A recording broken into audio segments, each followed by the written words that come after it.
Welcome, everybody. It is that time again where we gather around the holler goblin and we tell scary stories. Hello, Chris. How are you? Oh, I'm fine. How about you? I am good. Everybody tap the screen, get some likes going so we get out into the algorithm. Let's see. There is a weird thing popping up on the side of my screen. Is it like a filter? It's like a little weird face. I don't know what's going on. If I end up having like a unibrow or something, maybe that's what it is. Hey, Tina. Who all we got in here so far? Got a few people popping in. We'll give everybody a minute. How you guys doing? How was your all's weekend? How about you, Chris? Oh, it's good so far. I was looking forward to this. Yeah, everybody looking forward to the spooky Sunday night stream. Hopefully, it's a good one and we get a lot of people. TikTok was pretty busy earlier this evening. Sadly, I'm at work. Oh, hopefully you can hang out with us a little bit still, even though you're at work. Um, Nice to meet you as well. Um, yeah, everybody tap the screen. Let's get the likes up. We'll get some people in here. The more hearts means the more people, means the more ghost stories. Yeah, so last week was good. We had quite a few good stories, quite a few really terrifying stories last week. Holy cow, it was like, I don't think we've had that many super duper scary ones back to back. That was pretty interesting. Yeah, it was. All right. You missed it last week? Well, you're here tonight. And speaking of which, guys, if you go over to my profile and you hit the little bell, there's a little bell at the top of my profile. You tap that and turn on all under both categories. You will be notified when I go live, as well as when I post a video, so you'll never miss a live again. Be sure to do that. Also, I know the whole Boo Crew's not here yet. They'll be here. But if you like horror stuff, definitely go follow Chris. He does a lot of horror art, and it's very cool. So definitely check him out. Send him a follow. And oh, you're from Louisiana. Very cool. The guest box is open, guys. Everybody tap the screen. Tap, tap, tap. Send some hearts. Get us out there into the algorithm. Guest box is open for anybody who has a spooky story. We do paranormal stories, extraterrestrial stories, cryptid, unexplained in general, which could just be anything weird that you don't have an explanation for, and glitch in the matrix. Also, we love Louisiana witch stories. That's like one of my personal favorites, and we've been getting a few of those here and there, which is really cool. So, oh, thank you for the creepy eyeball thingamabobs. I need some AI phrases for the little thing, the things, because I don't know what they're called, but I like when people do that. I think it's cool. Like Oh, the thank you for NPC thing. the yeah, the NPC thing. I love that. I think it's so cool. Did you guys ever watch the NPC live streams? Because I thought they were just the coolest thing ever. I wanted to do one, but I was like, I don't know how to do that. So, um, have you ever walkabout? Have you? Have you? Because feel like maybe there's a reason that you're asking. Just for that, let's spam the comments with some squatches. Throw some squatches out there if you guys are subscribers. Spam the comments with sub emojis. Also, if you subscribe to the channel, I need to set up a little thing on the screen for that. You get instant access to the Discord. The Discord's where we do all of the wild and crazy stuff. So you definitely want to be over there hanging out with us. We do like little mini live streams a couple of times a week. Hang out, tell ghost stories, talk about beef jerky. Don't ask me why. I have no idea. I don't even eat beef jerky. So, but we do talk about it from time to time. So if you're into that kind of thing, we also have a place where you can post paranormal evidence and experiences. Thank you, Ali, for the heart. I appreciate that. Hey, Holly. Glad to see you here. Um, Spontaneous human, yeah. I don't think anybody experiences that anymore. That was an '80s thing. That happened in the 80s and then it stopped happening altogether. So I used to think that I don't was know. real, by the way. I mean, I think it was environmental, wasn't it? Like, because it does seem like, oh, thank you, Holly. It does seem like there were some pretty cool cases, not cool cases, but like unexplained kind of cool. Like, oh, this is intriguing. Right. Um, and yeah, big fear as a kid. Yeah, for sure. I mean, because like if it's going to happen and it's a real thing, how do you keep it from happening? Who knows? I don't know. So, Hey, Raven. hey, Raven.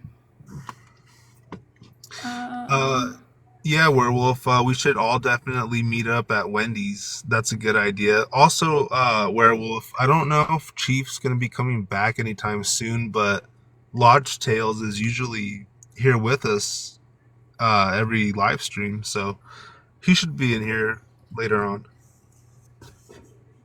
yeah, Lodge always comes and shares some really good stories with us. So, looks like we've got somebody. Nope, he just dropped. He Yes. just dropped out of the box. Oh, Guest box is open though. If you have any spooky stories, any of these topics, we want to hear your spookiest spooky story, the one that scared you the most. Tales from the Crypt, I love it. That's one of my all-time favorite shows. Um, yeah, it would be cool if we could all meet each other, like have a meet up type thing, and go hunt some aliens or something. That would be fantastic. yeah. We'll meet at Wendy's. We'll meet at Wendy's and then we'll go from there and see if we can find some extraterrestrials. Right. Hello. Hello, welcome.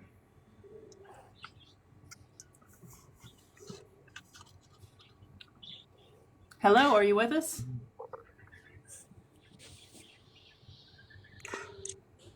Might have been an accident. Yeah, I think it was an accident. Who knows? um, let's see. Twilight Zone. I love the Twilight Zone. That's also one of my favorite shows. Holly says no troll zone. Yeah, well, they are inevitable, unfortunately. Some of them are funny. I like to keep a few of them around just for comedic value. But Yeah. some of them, I don't know. Some of them are just flat out weird. But so we've got about 150 people in here so far. Everybody tap the screen. The more hearts means the more people, means the more ghost stories. We got to get on the FYP so that we can attract some spooky storytellers. Somebody who's got something they want to share. If you've had any types of these experiences, paranormal, just strange in general, if you've seen the Loch Ness Monster, this is the place for you. The original Ghost Story stream. Come up and tell us about it. We would love to hear your story. And it doesn't have to be about ghosts, also. It could just be something really creepy and weird that happened to you once upon a time. Yeah. Something that keeps you awake at night when you're lying in bed in the darkness. That's what we want to hear. You know what, Sarah? I was looking at those. I was Thank looking you. at that, and I think I've had just about all of those except for the cryptid, and I'm Yeah. kind of jealous. Kind of jealous about that. Yeah. Yeah, sometimes you have to go looking for the cryptids in order to have a cryptid experience, I suppose. Seems to be Yeah. the consensus on that. So, Yeah, I kind of wish I would have seen a cryptid. There's people that have seen like dinosaurs flying around and stuff. That'd have been cool to see. thank you, Holly. Yeah, a lot of people for some reason claim to see pterodactyls. You ever notice Yeah. it's like it's always pterodactyls, but it's never like I saw a brontosaurus, you know? It's like, I think you saw a condor personally, but maybe I'm wrong. Come up here and tell me about your pterodactyl sighting and educate me. Maybe I don't know what I'm talking about. A condor. Isn't that what it's called? I The gotta. big giant? Oh, let me mute my phone there. Yeah. Let me hold on. Let me Google that real quick. I forgot what I that mean, looks I like. think there are definitely bigger birds, but I think a condor is a pretty big bird. Um, Oh yeah. yeah.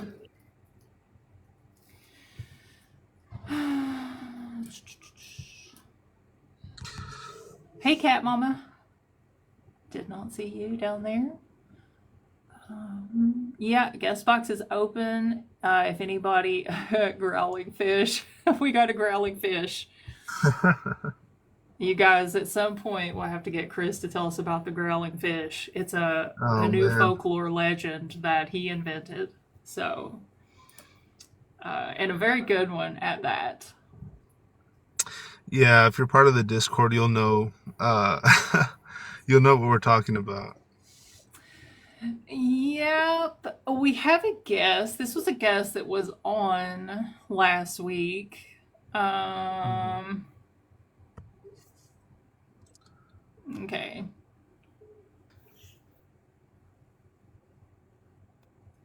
In order to join the Discord, you have to subscribe to the channel and you'll get instant access to it. And the landlord is off the app.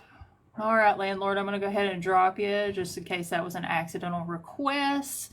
Yeah, so guys, if you like this channel, you like what we do here, and you want to throw some support our way and also be part of the paranormal community over on Discord, definitely hit the subscribe button. You get instant access to the Discord. You also get like very cool emojis that I made with my own two little hands. But yeah, the Discord is a very cool place. We have a lot of fun over there. So we would love to have you if you're interested in joining. Let's see. Thank you, Tina. Appreciate that. Yeah, we had a fun time on the Discord last time. We were taking a look at that village in Japan with the life size puppets, right? Yeah, yeah, that was pretty Yeah, that was wild. fun.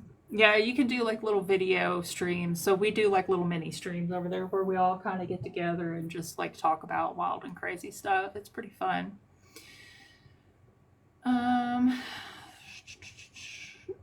it goes down in the Discord. I told you, we always end up talking about like beef jerky and deer jerky and like, I don't know, turtle soup. We had a big turtle soup conversation one night. That was kind of weird, but also very fun. Yeah, the town of dolls. That was a really cool looking place. I would love to go there. Actually, Chris, can you tell them about that? Just like a little story about that because Uh, you know more about it than I do. yeah. So the town is called Nagoro. Let me put it down in the comments here. That's how it's spelled. But you can just look up if you just Google town in Japan with dolls or something like that. It should come up. But it's really cool if you look at it through Google Maps on Street View.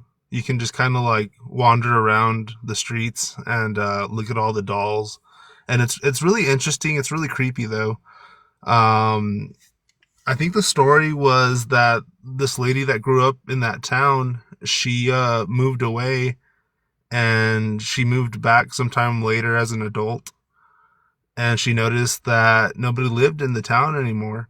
So she decided to make a population of these life-size dolls, and that's pretty much how the story goes. But just really creepy, but really interesting. It was really cool to see Sarah kind of maneuver around the streets in Google Maps. So that was fun. Yeah. Yeah. So like while they were talking about it, I kind of like I pulled up Google Street View or whatever and we looked at it. It was Yeah, kind of cool. yeah, Oh, looks like we just got somebody just hit the Discord. Welcome. Welcome to the Discord. You guys, if you're interested, hit the subscribe button, get instant access to the Discord. We do all the wild, crazy stuff over there as well. Anyone seen a Hat Man? Actually, we get a lot of Hat Man stories in here. And if you're new here, by the way, usually the first hour is a little bit slow, but after midnight is when it gets really crazy, and we just have too many guests. We can't even get to all of them. But we do get a lot of Hat Man stories. It's very interesting that so many people have Hat Man experiences. I don't yeah. think I've personally ever had a Hat Man experience. I had a shadow person experience once, but I don't think it was a Hat Man. Maybe it was, maybe it wasn't. If you've got stories, the guest box is open. Feel free to hop in, come up, and tell us your spookiest spooky story. That's what we want to hear. Paranormal, extraterrestrial, cryptid, unexplained in general, glitch in the matrix, and extra bonus points if you have a Loch Ness monster story. Yeah, Uh, my cousin's messaging me telling me that that it's a lie, that the town in Japan is fake. It's not fake. is It's it? on Google Maps. Yeah, it is literally on Google Maps. He's just trolling. Hello, welcome. Hello. Hello. Got How's the a night spooky going? story? Oh, we're good. How are you? I am great. So, I mean, pretty much the last time had an experience with the Hat Man was probably 2018. But real funny. Are you driving by any chance? No, I live by highway. Oh, okay. Yeah, I'm outside just enjoying the view. But 2016, I had a experience with the Hat Man, and so I went on Facebook to look it up. And man, I cannot believe the many people that had the same experience with the Hat Man and Shadow People. So, how did you encounter the Hat Man? Like, what happened when you saw it? Um, I mean, just I don't know if you hear the stories about the sleep paralysis and whatnot, but I mean, pretty much you just can't move, and he's just there, just standing looking at you. I mean, I've been experiencing it probably since like 92, I think. Yeah, we get a lot of Hatman stories in here. We actually have a Hatman emoji. Let me put that in the comments real quick. But Nah, I'm good. yeah, no, but it seems like it's the most common paranormal occurrence. I would say, right, sir? I mean, like I said, when I went to Facebook, I got into some lives, and man, I couldn't believe how many people were having the same experience as me.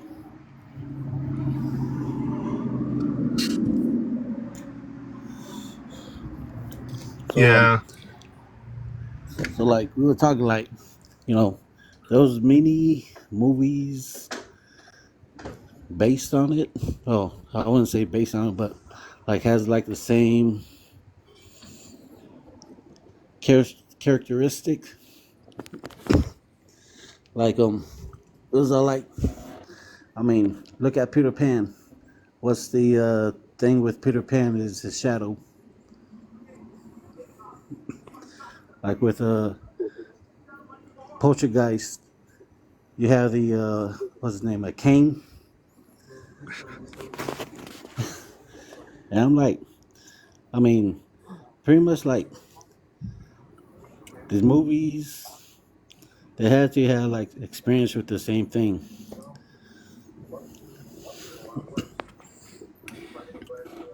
Yeah. But So, well, we appreciate you coming up. And if you are interested in Hat Man, I can just about guarantee we'll get a bunch of those stories tonight. So definitely hang out in the yeah, comments and listen, and you may meet up with some people who have encounters like yours. But we um, appreciate you for coming up. and another thing, have you ever heard of La Trusa? No. I pretty much is like a Mexican lore. It's like kind of like the Weeping Lady, uh, La Llorona,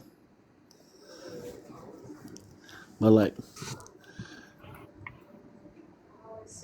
I should actually probably know that one. I've heard about it before. I just don't really know the story, unfortunately. I know yeah. La Llorona, but yeah. I mean, like, pretty much you hear whistling, like when you know she's near, and I mean, it's just ah. But um, I was vacationing in Mexico with my family because my family's from Guanajuato, Mexico, and pretty much um, they have this witch like kind of backstory down there. So like I was outside and I see something flying in the sky. So like I told my grandparents about it. They told me the story. But it's La Bruja. It's pretty much like a owl lady. I I would say pretty much how to describe it. But Oh, that's right. Yeah, I have heard of that. Yeah, werewolf. It is the old lady. and and like I mean I'm sorry, but like when you're describing things, it's like a short story. You know, you you just can't go into like a 3 hour full story like that. I mean, it's pretty much gonna be like a minute to tell stories and Yeah, well, I appreciate you so much for coming up. I'm going to go ahead and drop you because we do I have some people waiting, but definitely hang out in the chat tonight, and I bet you will hear some stories about Hat Man. And come back later on if you have another story you want to share. okay. Thanks. Thank you. All right, guys, tap the screen, send some hearts. Let's get the number up, get on the FYP so that we can get some ghost stories in here. I believe Drac for like Dracula. What's next? Hello, welcome. Absolutely like Dracula. Hello, hello. How are you? Good. How are you? Pretty good, pretty good. Um, I do have a story about fairies, if you're interested, or at least woodland spirit type thing. Yeah. Um, so a few years ago, um, I went out with some friends to this like wooded area. I can't. I came on a few maybe like last week. I don't remember if I told the story. If I did, just feel free to cut me off. It's fine. Um, anyway, so I went out with some friends to a wooded area to do some magic and some woo woo stuff, whatever. And while we were out there, there was some strange occurrences like from the beginning. So we pull in. It was about maybe like an hour till sunset. When we were setting everything up in our little clearing area, and we had marked off the trees with tape because we knew that we were going to be leaving at night. And so we wanted that like glow tape to be able to find our way back to the car. Well, we leave the trail of glow tape, and then we get up there, and there's this weird tree that has like it's rotted, but it has like this big hole in it and everything. It looks very stereotypical as like a creepy tree. Anyway, so me and one of my friends are setting everything up, and the other one just kind of walks off. And we're like, okay, well, maybe she's like doing something, whatever. And she's gone for like 20 minutes. And we were like, okay, well, all right. So then she gets back, we do the thing, and she's very weird the whole time. Like she's acting very standoffish, which was not like her. She's acting very like just really cold and weird. And so we're like, okay, well, this is odd. So we finish everything up, wrap it up and everything, and then pack all of our stuff up, and we're about to leave. Well, as we do, we start walking, and it was a new moon, so there was no light. I mean, it was pitch black outside. And so we get out our phones and we turn our flashlights on and everything, and we're trying to find our way through. And the glow tape is gone. Like, it's... And the thing is we really weren't that far in. We just used the glow tape as kind of like a precaution, because I have gotten lost in the woods before. Anyway, so the glow tape is gone, and we're like, all right, well, that's just great. So we're walking through, and we start hearing these sounds. And it's hard to describe what it sounds like, because it sounds like a mixture of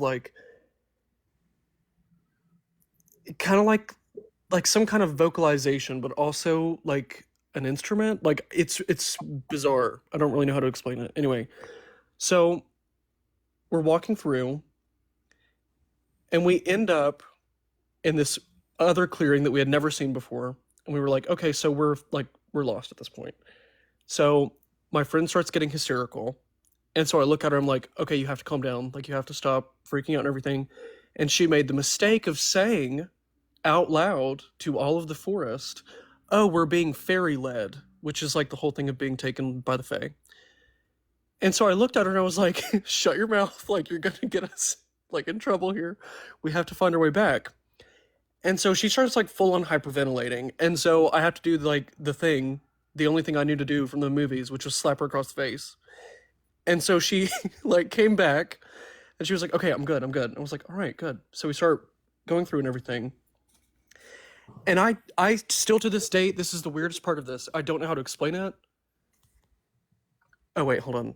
Okay. So anyway, we're walking through. We come upon this clearing of stumps, all right, in a perfect circle. And I was like, well, we're not going in that. We're going to walk around it, because that's how we get sucked into the other world. Anyway, so we keep going. And this is the part that, like, I don't understand about the story. Like, I don't understand how this happened, because there's physically no way this could have happened. We ended up coming to the road where I had parked my car facing into the woods, but we came out on the other side opposite. And there is physically no way that we could have crossed that road during that time. So I'm like, okay, well, that doesn't make any sense. So what even happened here? And by this point, all of our phones had died. I forgot to mention that, but they had all died. And so we get in the car. I plug my phone up. We're driving away. And then we look on, when my phone finally turns on after I charge it up a little bit, we had been gone for 4 hours. And there is no way that could have happened. Like that, there's not a chance of that. And yet, here we are. And that was just, I don't know, that was weird. Yeah, that's really interesting. We get a lot of missing time stories on here. And usually, in my experience, I've heard them kind of related to UFO encounters. But that is really interesting that you had it in kind of a different context.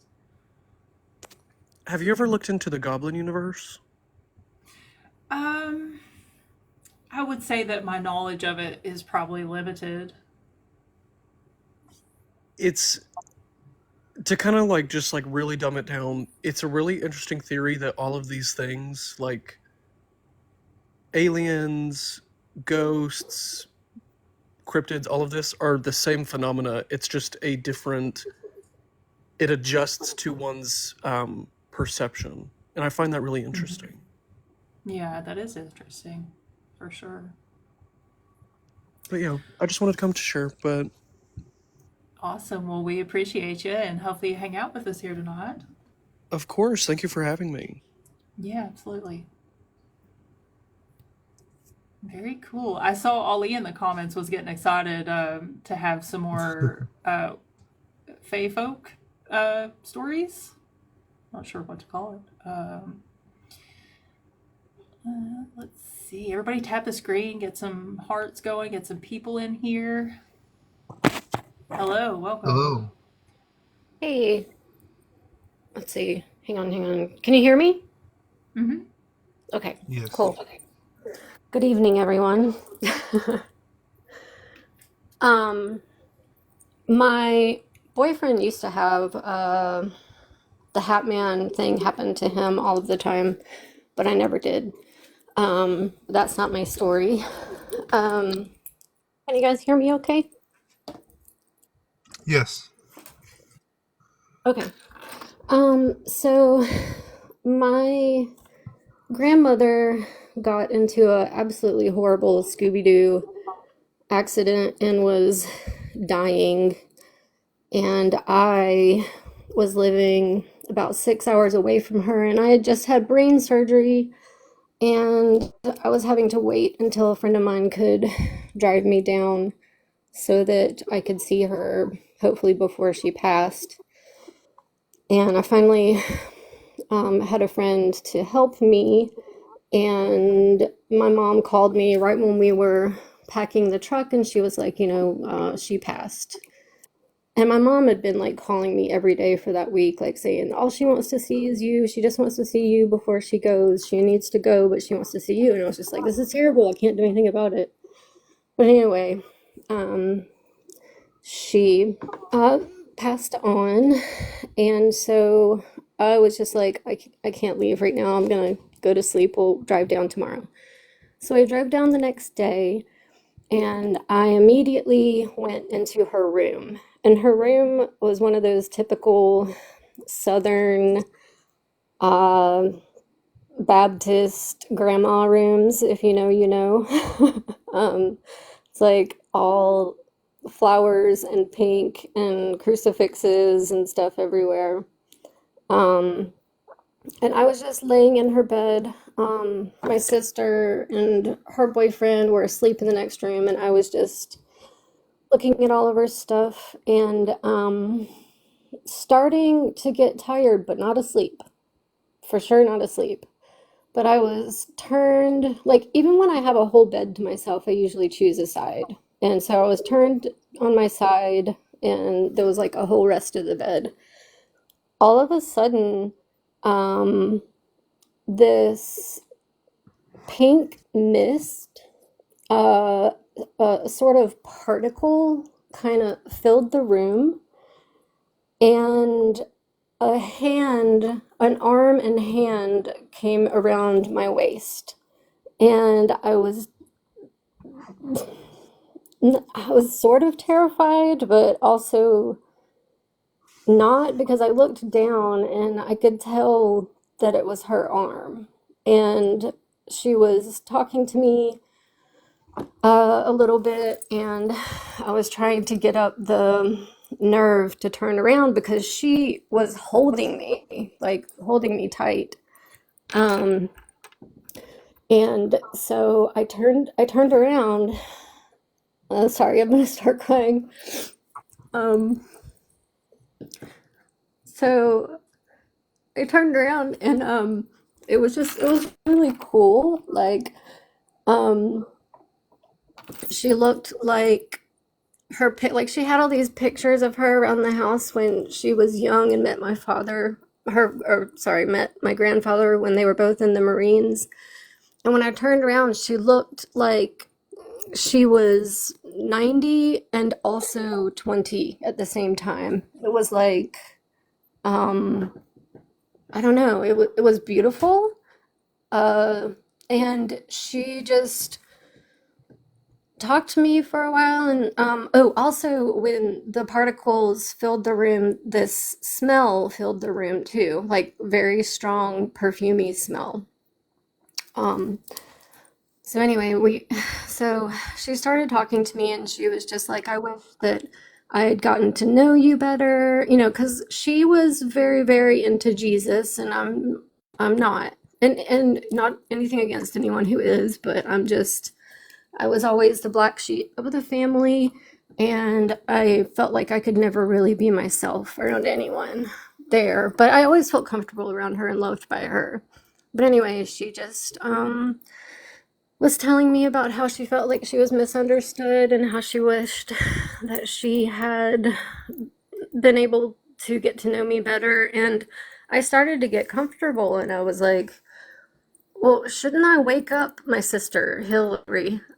I was like, shouldn't I wake up my sister and Michael? Like, don't they need to talk to you? And she was like, no, I got to say goodbye to them. I didn't get to say goodbye to you. So, we just talked for a while about stuff, and she was just still like so close to me.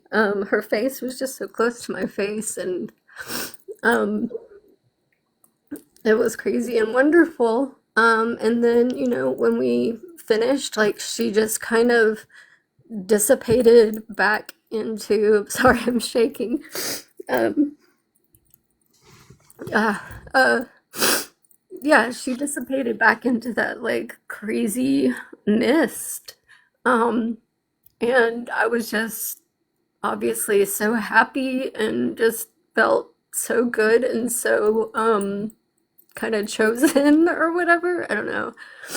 Um, so I was able to wind down and go to sleep. And I tried in the morning, I tried to talk to my family about it, and they were like, that was a crazy dream. And I was like, it wasn't a dream. Like, I know it wasn't a dream. And I was like, Mom, like, at first I thought that, anyway, okay. So, trying to keep this short. So I was like, Mom, where is her perfume? Where's the perfume that she wore? I need to smell that perfume. And my mom went back to her room and got it, and I smelled it, and I was like, man, that's not the smell. Like, what? Maybe I did dream it. Like, I don't know what happened. So we went to the funeral and stuff later that day, and I don't know when we got her clothes back, but when we got her clothes back, I went through the pockets and there was like a little thing of perfume in there, and that was the perfume for sure. So, um, yeah, that's just a really, really cool experience. Wow, that is amazing, and we so appreciate you sharing that That's with all. us. And I know that that was, yeah, that's amazing. I'm glad you got to have that experience with her. Yeah, Yeah, what? I 100% believe everyone is still, like all of our dead loved ones are still with us, for sure. Well, we appreciate you so much, and thank you for coming up and telling us about that. Yeah, thanks. Good night. Thank you. Good night. Thank you. Wow, yeah, that was pretty amazing, guys. Yeah, Um, touching story. and I saw some gifts. I've been trying to be more efficient in thanking you all because I really truly appreciate it. So thank you all for the gifts that you sent. I don't ever want to interrupt the storyteller, so it's like I try to sometimes like thank you, without saying anything. But You know what you should do, Sarah? what? You should get a little. You should get a little flag that says "Thank you," and you can just wave it. That's a good idea. I might do that. Right? All Yeah. right, guys, tap the screen. Let's get some people in here. Thank you, Holly. Hello, welcome. Hi, thank you. I actually am Ooh, going to give wait, you guys the option. we got a little bit of Background noise. noise. Yeah, are Yeah, a you little driving? bit. Is that better? A little bit. Yeah. I'm an OTR trucker. Oh, okay. We have a no driving policy here on TikTok, and it is unsafe and it is not allowed. I'm sorry if you're driving, I have to drop you. If you're not driving or when you reach your destination, please feel free to come back. But yeah, we don't want anybody to get hurt. So I'm sorry, I have to drop you. Their rules, not Yeah. mine. I always get We hate can get mail in after the trouble. show, and it's like I'm sorry, I don't want to do it, but I have to. Um, Drac is back. Hey, that rhymed. Hey. Hello, I'm back. I have so many stories. I'm sorry. I just love sharing stuff like this. I love hearing other people. So, I mean, this is like the perfect place. Yeah, Um, absolutely. I did have one about the Hat Man. I completely forgot about it until sitting in here. Um, so it it's interesting because like I hear about people's experiences with Hat Man and everything, and it's like very like sleep oriented. But this was in like, I mean, it was the middle of the night, but we were out. Um, so me and my friend, the one I actually mentioned from the other story, we were going down one of the back roads out here. And by the way, the area I live in is called Haint Hollow. So, which is southern speak for Haunt Hollow. Um, so we were driving, all right, we were going down this road. And we had gotten this like eerie feeling. And when you drive these back roads at night, it is very ominous. Like, I don't know what it is specifically about this area, but it is creepy. So we were driving, and I look over and I see this man standing in one of the yards, and there was like one of those like street light things in this yard. And I could see him just standing there, and he had a hat on, and I couldn't make out any features. It was just the silhouette. And I was like, well, that's a little weird at like 11:30 at night. Like that's odd. And then out of nowhere, my friend just like takes the keys out of the ignition like while we were driving. Just like stops, like doesn't put the car in park, doesn't do anything. Like we were going like 30 down the road. And she just turns the car off. And then we both like the car like comes to a stop. And then she's like, why did I do that? And I'm like, okay, well, what just happened? And so we sit there for a minute. We're both kind of like feeling real weird. And so I was like, why don't we just go back to the house?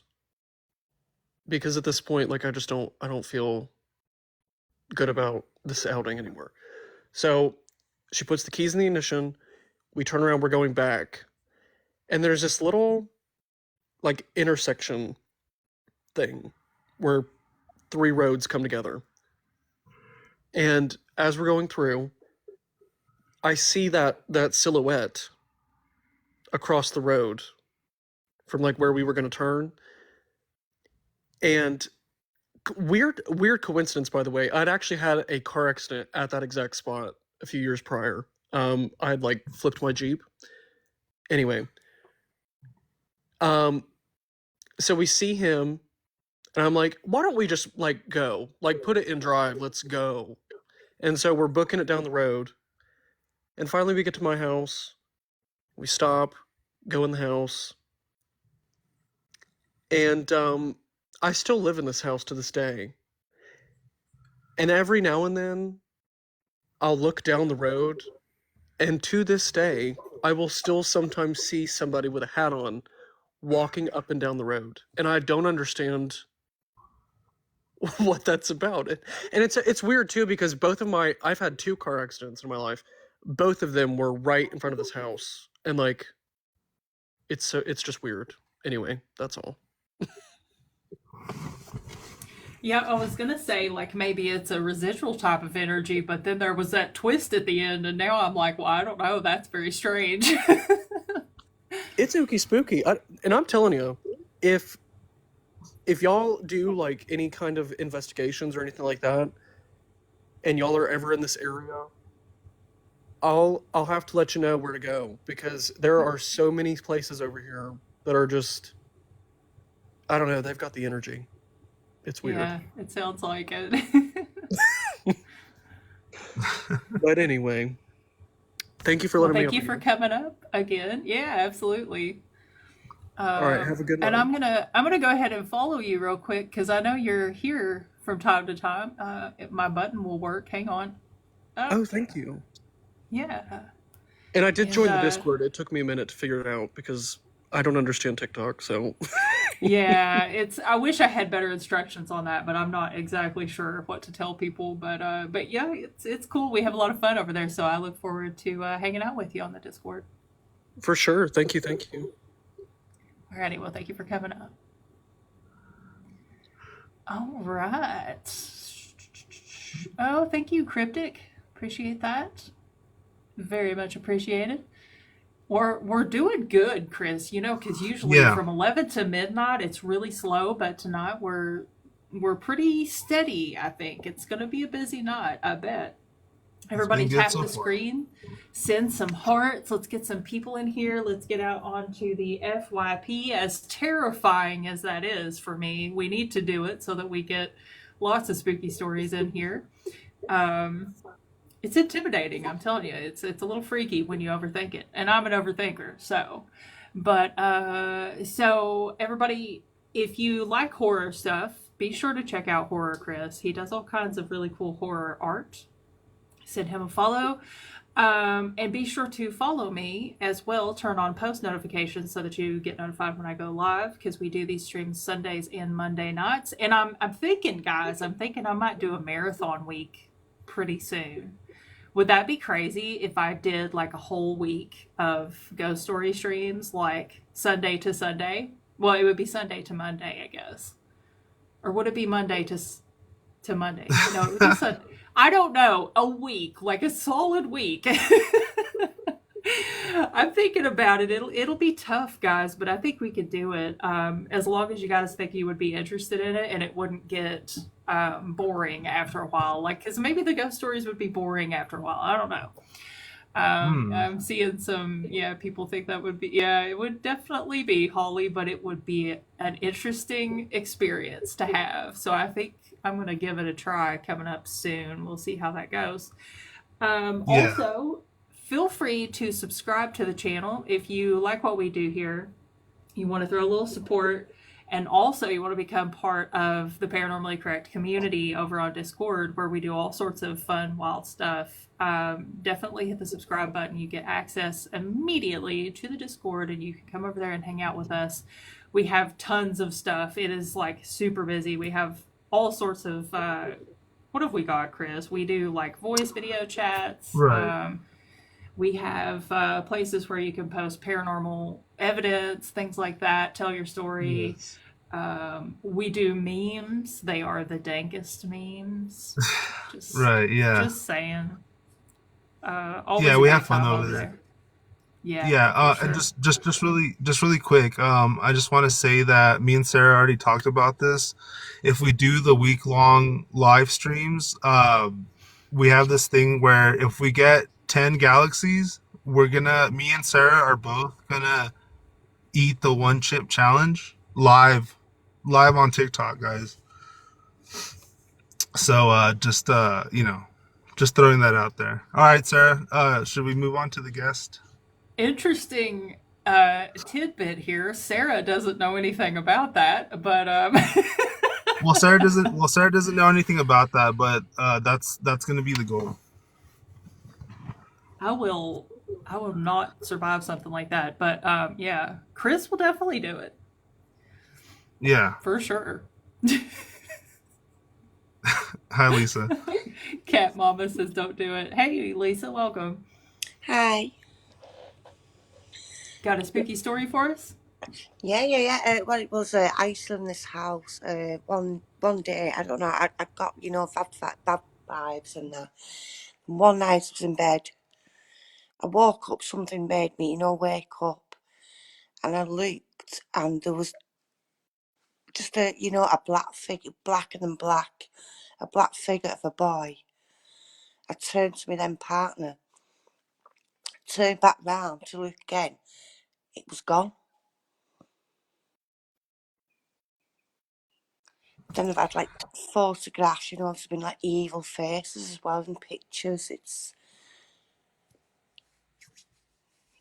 was a horrible house. Yeah, sounds like your typical shadow person there. People usually describe them as blacker than the blackest. Yeah. There was no moon. facial features or anything. It was just just a black shadow. And then it was a couple of days later. I've not long had a new carpet put in, and I was late on my stomach. And as you know, you're trying to wake up, but I couldn't wake up. But I was trying to wake up, and I heard like a crunch, crunch, crunch, crunch, crunch. And I felt a woman at the side of me just looking at me, but I couldn't open my eyes and I couldn't move.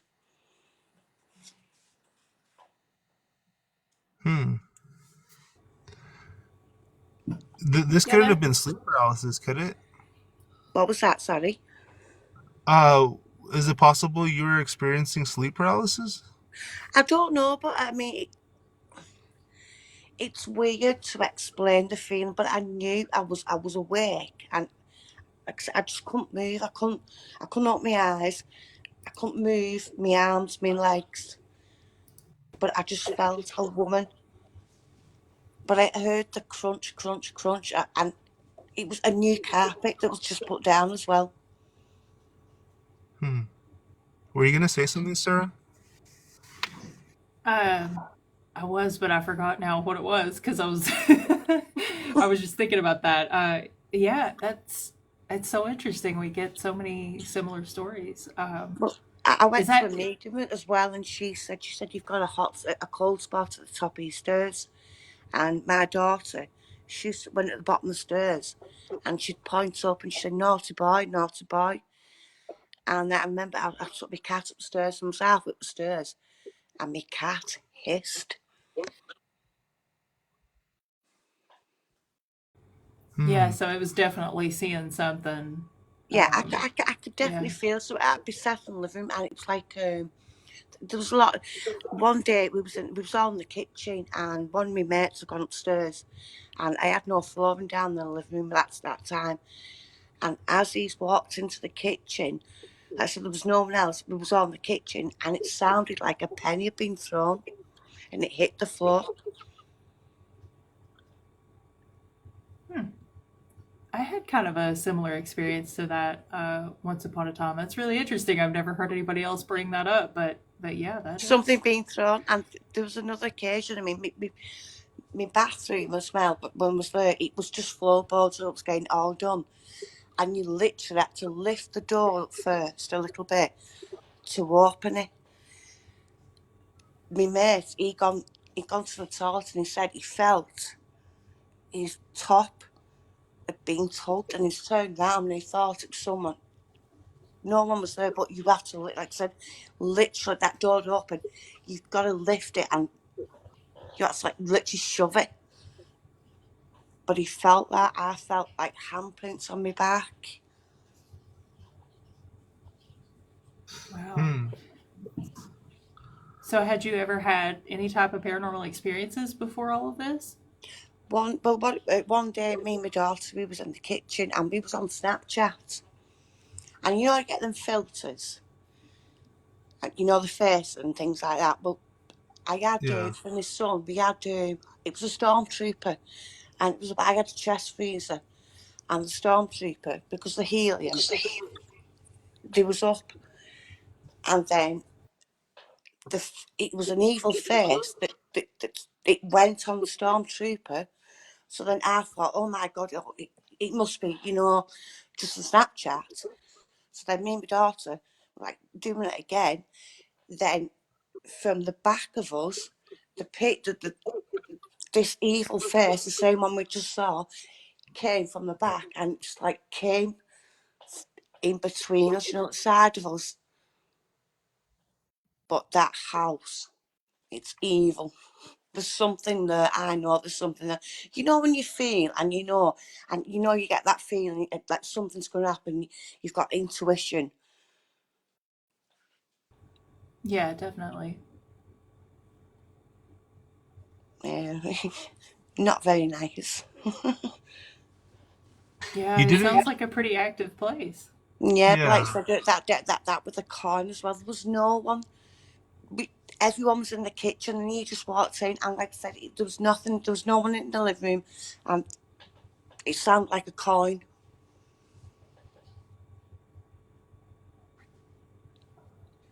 You didn't record that Snapchat video, did you? No, it did. Well, we wasn't recording. We was just messing about. When you get the things on Snapchat. We Oh, didn't okay. think. There was another time as well. I'd just done my son's bedroom because he wanted a sonic blue. So I took a picture, but I was taking a picture, and I wish I had recorded it now, because when I looked at my phone, there was two orbs moving. So I'm looking at my phone, and I'm looking, but me not thinking. So I just took a picture when I should have recorded it. Yeah. Yeah, that sounds like a pretty interesting experience. We appreciate you Yeah. coming up and sharing that with us, and hopefully you'll hang out and listen to some more stories. Yeah. Okay. Alrighty, well, thank you. Thanks. Bye-bye. Thank Bye. you. Um, I saw something going on down in the comments. You all better be behaving down there. You behave yourself. There's somebody getting wild in the comment section. It looked like it. I don't know. I was trying to keep an eye out, but all Yeah. right, guys, tap that screen, send some hearts.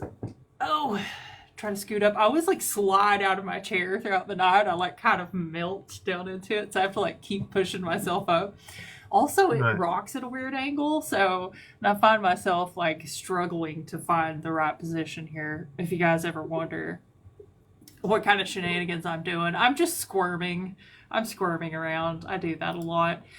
All right, guys. Guest box is open. Get in here and tell us your spooky stories. If you're new here, here's what we do. We do spooky stories. Well, your spookiest spooky story. We want to hear paranormal, extraterrestrial, cryptid. Thank you, Carrie. Appreciate that.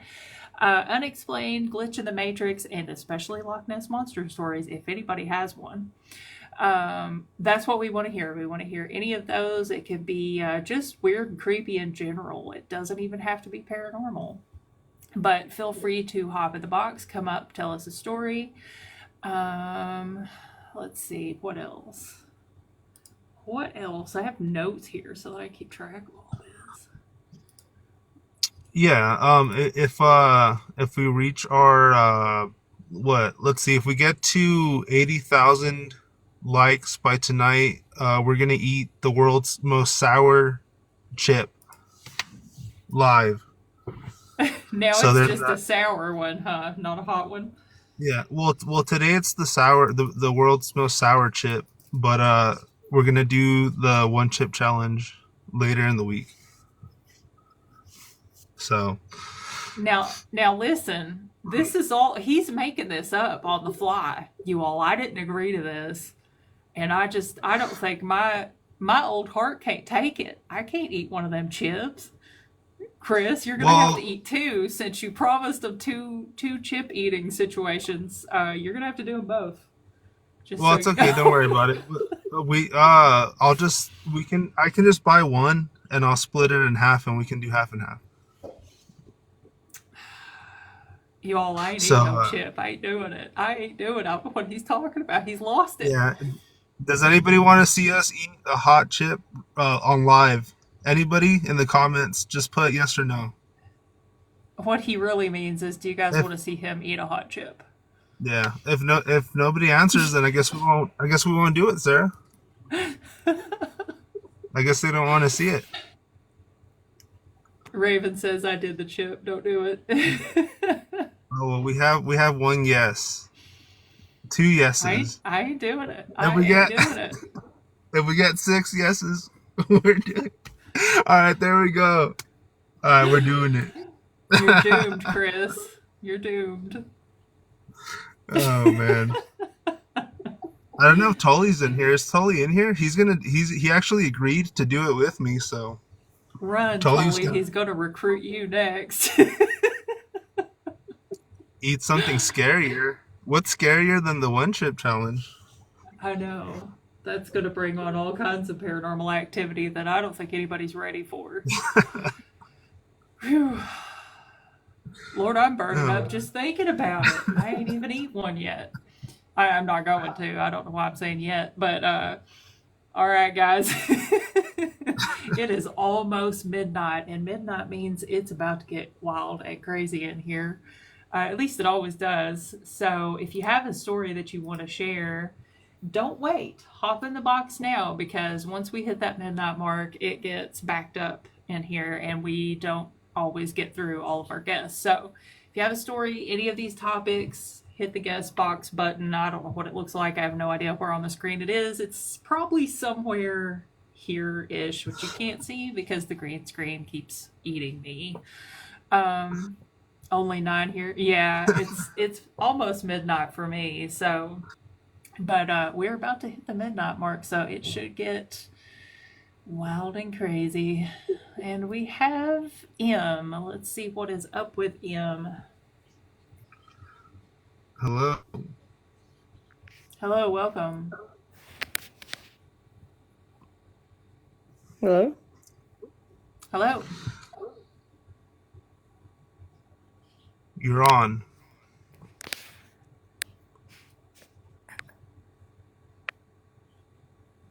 Is Uh, it on? It's not working.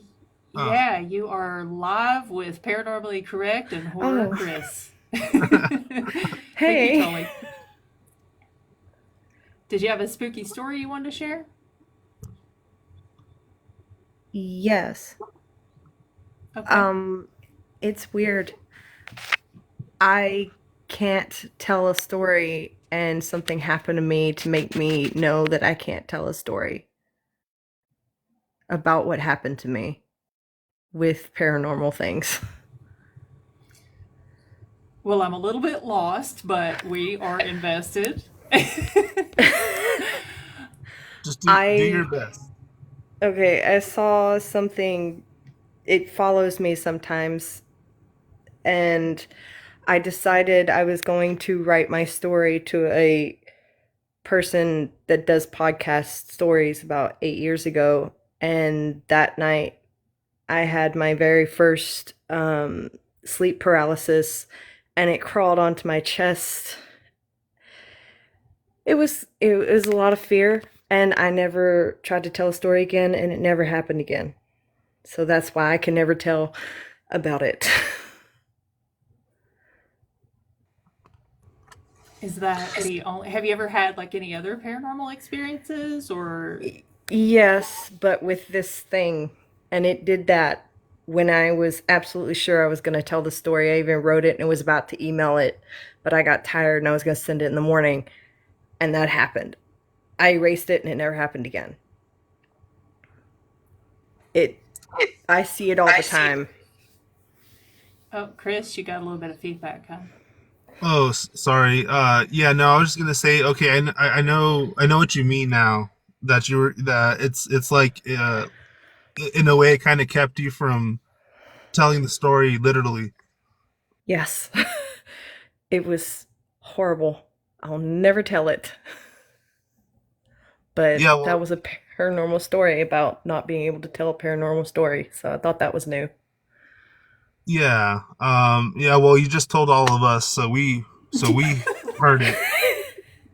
So that's I good. didn't But explain what it was. So that's I hope that's good. yeah, yeah, no, but that's interesting though, because it sounds like your typical sleep paralysis, and it's believed they say that it's some kind of creature, right, that literally sits on you while you're having sleep paralysis. I don't know if that's proven true, but that's the belief. Oh. Yeah, that's kind of like an old belief, like night hag syndrome. I've actually experienced the night hag, but I've never experienced sleep paralysis. So I don't know if maybe it Not wasn't the night recommended. hag. Yeah, yeah. From what I hear everybody on here talk about, I definitely don't want it. It was horrible. But yeah. All I can tell you is it's cat shape. Someone once said it could be a demon cat of some type. I don't know what he was talking about. Huh. Yeah, I haven't heard that one. It was Yeah, new to me that's interesting. too. But all right, that's all I got. Thank you. All right. Well, we Yeah, appreciate thank you. you. Thanks for coming up. All right, bye. Very interesting. Yeah, for sure. Um, let's see. Hello, welcome. Hello. I have a spooky story. Really spooky. All right. Okay, well, it's actually like an experience that I had and then a dream that followed. So, can you guys hear me? We Yes. can, but Okay. it does sound a little like your volume's a little low, but we can hear you. I have my headphone. Is that okay? You guys can hear me okay though? Yeah. Well, how about you, Chris? Hold on, let me put it away so I can. Yeah, the comments are saying muffled. Okay, hang on Um, one sec. So I have a good story. 1 second. All right, can you guys hear me now? yeah, much better. Me when I was like 13, and it's really really weird. Okay, so I was hanging out with my cousin that I hadn't seen in a long time, and we were hanging out at her mom's house, and it was an apartment complex, and we were down by the pool, and we were by ourselves. It was nighttime, and this lady comes up to us, and you wouldn't think like a lady's threatening or anything like that, because it's a lady. So she came up to us, and she got in the jacuzzi with us, and we were like the only ones there. And she got in there with us, and we were sitting on the opposite end, and she looks over and she starts talking to me, and she's like, "You have a lot of problems in your life and you don't know how to handle them, do you?" And I was like, "What?" But my cousin was like really intrigued by her and was like, she started talking to her. So long story short, this lady invites us to her apartment. And I'm like, "No, I don't want to go. I don't want to go." But I didn't know how to make it back to her mom's apartment. So I had to go with her. So we went to this lady's apartment, and she had like all kinds of stuff. Like she was a witch, but I didn't know it then because I was just a kid. So we go into her apartment, and she's like pulls out all of her divination stuff. She does her tarot. She does her pendulum. She's asking us to like ask her questions and everything. And everything's cool for a little bit. And then all of a sudden, this paranormal stuff starts happening in her apartment. Like we're sitting there talking, and then her bathroom door starts to swing open and shut by itself. And I'm like, "What is going on in here?" And she's like, "Oh, don't worry, it's just the spirits. They're just in here doing this." I'm like, "What?"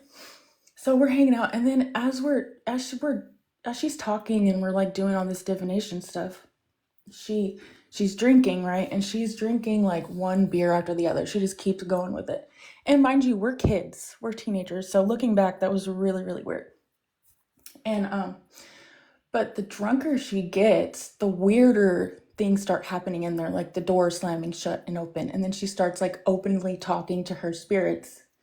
And it just got really weird to the point where she finally passed out. And I was like, "Okay, can we finally leave here?" And she's like, "Yeah." So that's not even the weirdest thing that happened. The next night, I had a dream about her. And in the dream, it was like a lucid dream. And I was sitting in this barn, and it was nighttime, and it was like this huge barn. And I was sitting in the rafters of this huge barn, and it was really old. And I was just sitting on this piece of plywood. And I noticed that there was this spirit, this woman, and it was really scary. And it was flying in circles around this barn, through the rafters, and through my body. And every time it would go through my body, I would feel pain. It was really scary. And she did it, and she went around 3 times. And then the very last time, she stopped right in my face. And it was this lady from the apartment. It was her face. But except it was distorted, and it was really scary looking. So she stopped right in my face, like nose to nose. And she started growling like a monster, like I'd never heard, like, like demonic growling. And I don't know why, but started trying to stick her tongue in my mouth, like down my throat. And I started freaking out, and I was like pushing away from her and just doing everything I could to get her away from me, to the point where I finally woke up. And to this day, I feel like, the whole time we were at her apartment, she was really fixated on me. Like she wanted to do all the readings for me. She wanted to, like, she really didn't even talk to my cousin that much. And then I had this dream about her. And I'm like, I feel like, looking back now, I feel like she was like attacking me for something. Maybe she wanted something from me. I don't know. But I will never forget that. Yeah, that sounds really strange. Yeah, like what kind of a lady, grown lady, would be like, "Hey, I'm gonna go meet these teenagers and ask them to come hang out in my apartment and do all this weird shit." And just real quick for the AI bots here on TikTok, this is a story. It's a story time from the past. So this person is definitely of age. But Yes. yeah, that's really, I don't know. It's really strange. I'm I mean, speechless. Chris, yeah, you what got kind of anything? a Uh, I was just gonna say this sounds a lot like that movie Dragging Me to Hell. So, and that movie creeped really, me yeah. out. I Yeah, so will say. that's pretty horrifying. Yeah, right? Like I genuinely like that was a lucid dream. That wasn't a normal dream. It was so real feeling. Like I remember being able to see like through the rafters into the sky that it was nighttime and I could feel the wind blowing and that it was kind of wet outside. It was really, really creepy. I'll never forget it. And that was years and years ago. Hmm. Wow. Well, we appreciate you sharing that with us. That's really interesting. Yeah. It was fun to tell you guys. Alrighty, well, Thank thank you. you. We appreciate you, and hopefully you hang out with us tonight and listen to some stories. Yeah. Okay. Good night. Um, Abyss says that they are. Are you in the Abyss? You are not in the box. If you have a story, feel free to hop in. We do have a couple of people waiting ahead, but yeah, everybody tap screen, get some hearts and some algorithms and peoples, and you know the drill. You guys know how it goes. Hello. Hey, can you hear me? Welcome back. Yeah. Thank you. Yes. I have a couple things I wanted to say. One, while I was telling that story and I was so upset, one of my cats was just like trying to push into me, rubbing all over me, not biting me, but like putting his mouth on me and stuff. And that cat, ever since I've gotten him, every time I look at him, I feel like I see my grandmother and my grandfather in his eyes. So it just like was really interesting that because that was really unusual behavior for him. Um, while I was sorry for people who weren't here, I told a story earlier about my grandmother's ghost, and yeah, my cat completely. It was just so interesting for me. Sorry. I have this weird. I want opinions. Um, I have. Okay, I was my old partner. We were really happy for a long time. Everything was good, and I think they started possibly trying to practice some magic and lazily, not in a safe way. I don't know. But they started to look different. Like their eyes, they didn't have a sparkle, like the sparkle of life.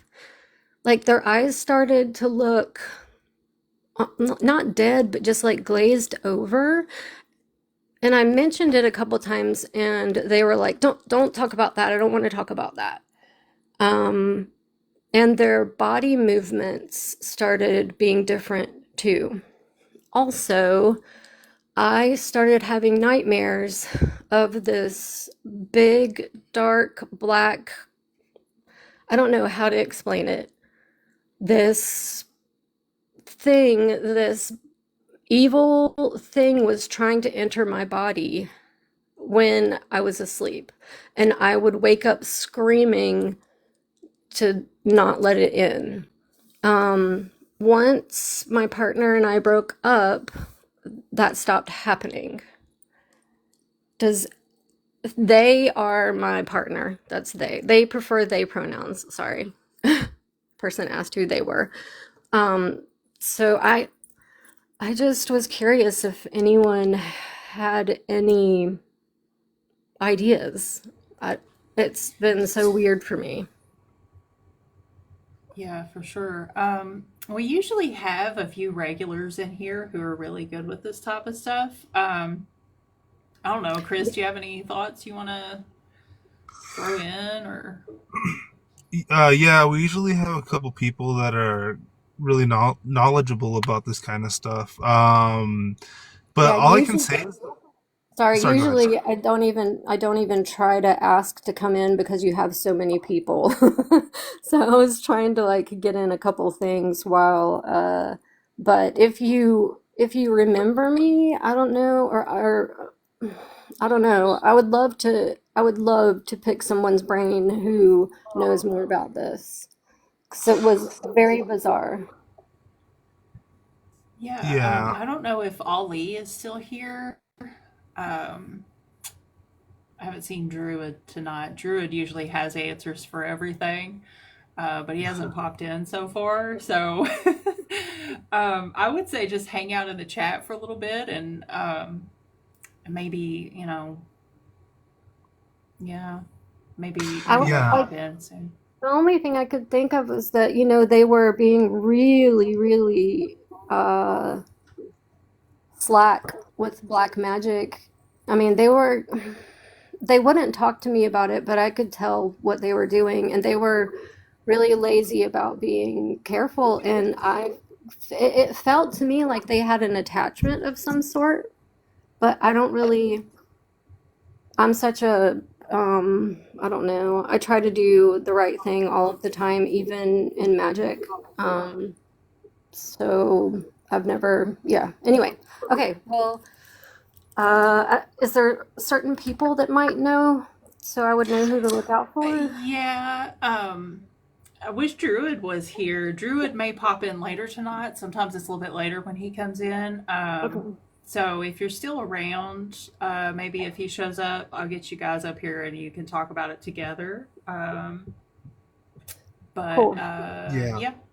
Also, But has anyone seen or felt like their family members have come through their pets? Curious about that one. that one I'm not No, sure about. yeah, no, I did. I hate to tell this because this is going to sound terrible, but it makes sense to me. But shortly after my mom passed away, we found a baby snake in my kitchen floor, which was just the strangest thing. And I was like, Mom's reincarnated already. She's already back. But I know that sounds terrible, but Well, was it she makes in? sense in a different way. Um, If it makes sense to you, then it probably is true. I yeah. don't know. Um, but I guess that's as much as I can relate to that. But yeah, that is Was that interesting to think about, though. was that the first thing that popped into your head when you saw it, or did you? Yeah, Mm-hmm. Yeah, it's first. In my opinion, I would say that's a for sure thing. But yeah, yeah. I always okay, kind of felt like it, but yeah, hang around for a little bit, and I'll holler at you if we find some of our missing Boo crew tonight. okay, cool. And you could just come back up, and maybe they'll have some better answers for you than I do. Okay, thanks. Thanks for coming back up. Let's see. Yeah, Raven, do you know anything on this topic? I know you know a lot about like animals and stuff. Um, but I don't know. I'm terrible at giving paranormal advice of any kind, guys. I'm incidentally, I'm not the one to ask. I don't know. It's strange. Welcome back. Hello, hello. All right, now we're talking animals. So I have a story on this. So a few years ago, actually not a few years ago, this was like over 10 years ago. One of my friends and I decided that there was this person that really needed a good lesson. All right. And so we did a hex, as one does. And we do all the stuff, whatever, made this absolutely noxious brew, and I poured it into this metallic box that I had at the time, covered it in all these sigils, and I put it in this little like craggy place behind where I live. There's like this little like rock thing. So I put it back there. I put like a 40-pound rock on it, all right, like a huge rock, and leave it there, all right. There was also a stuffed bear in that was like inverted and all the stuff, like, creepy, whatever, ooky spooky. Anyway, so do that. And then for the next 3 days, chaos ensues. There is all kinds of hoopla going on. My friend who helped me with the hex, her house almost caught on fire. Like one of those paper towel rolls, like just decided to like fly into one of the eyes on her stove and just caught on fire. So that was like a whole thing. The person I was dating at the time got in a car accident right outside my house.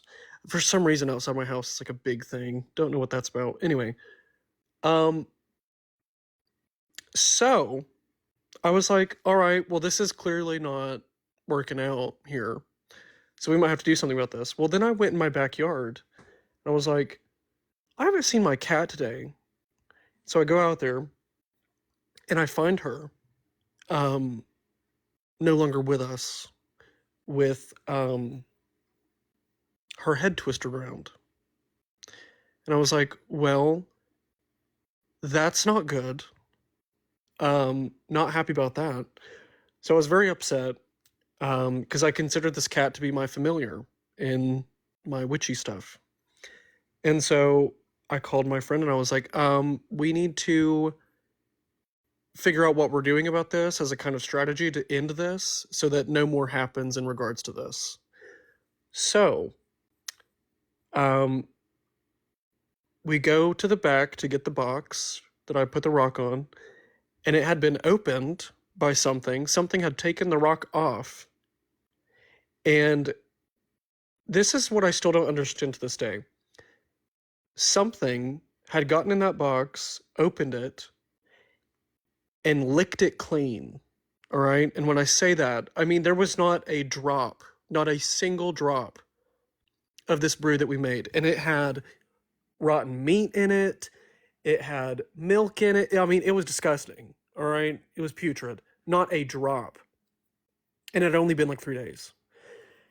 And so, no, not the cat. No.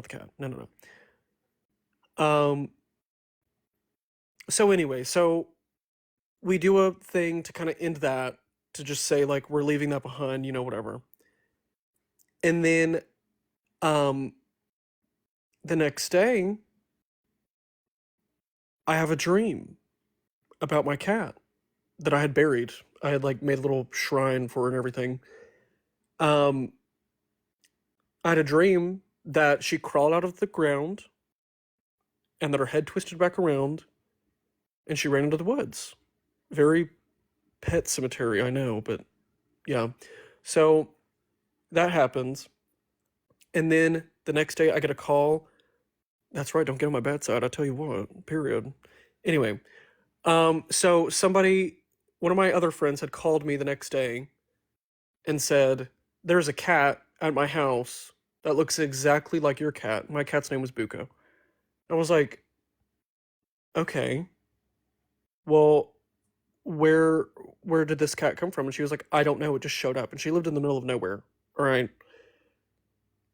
And so I'm like, okay, well, I want to see her, And so she brings this cat over, and I swear on everything that is true, this cat looked exactly like my cat, all right? When she opened the car door, the cat wasn't in like a cage or anything. The cat jumped out, ran right up to me, and jumped in my arms. Responded to Buka. I opened the door to the house. She knew exactly where her food bowl was, exactly where the litter box was, everything. And then went up to my room, where Buka used to get, right by where I had my little altar space, and lay down. And so, I don't know. I guess that's the story of when my cat decided to come back from the dead. I don't know. I didn't ever go look in the grave, but I always called her Buka, and that was that. Wow, that is so crazy. Holy cow. But I mean, they say that a familiar will come back to you, so. Mm-hmm. Wow. Yeah. Holy cow. That's pretty That's a wild freaky. I mean, story. the fact that it knew where all of its stuff was, and wow. Oh yeah. And no, I don't have her anymore. She actually, you know what? Maybe I do actually. She passed away a few years ago. And you know what? Ooh, now that I think about it, the timeline does sync up to when I got the cat that I have now, and they do look just alike. So maybe it is. Maybe it is the same cat. I don't know. Ooh. Yeah. I've always kind of wondered if, pets come back to you like that because I've just had a lot of strange experiences where I've had so many pets throughout my life. So, yeah, I could definitely relate to that one. And I mean, it's wholesome because, in the end, you get your cat back and it's great. It's great. Yeah. But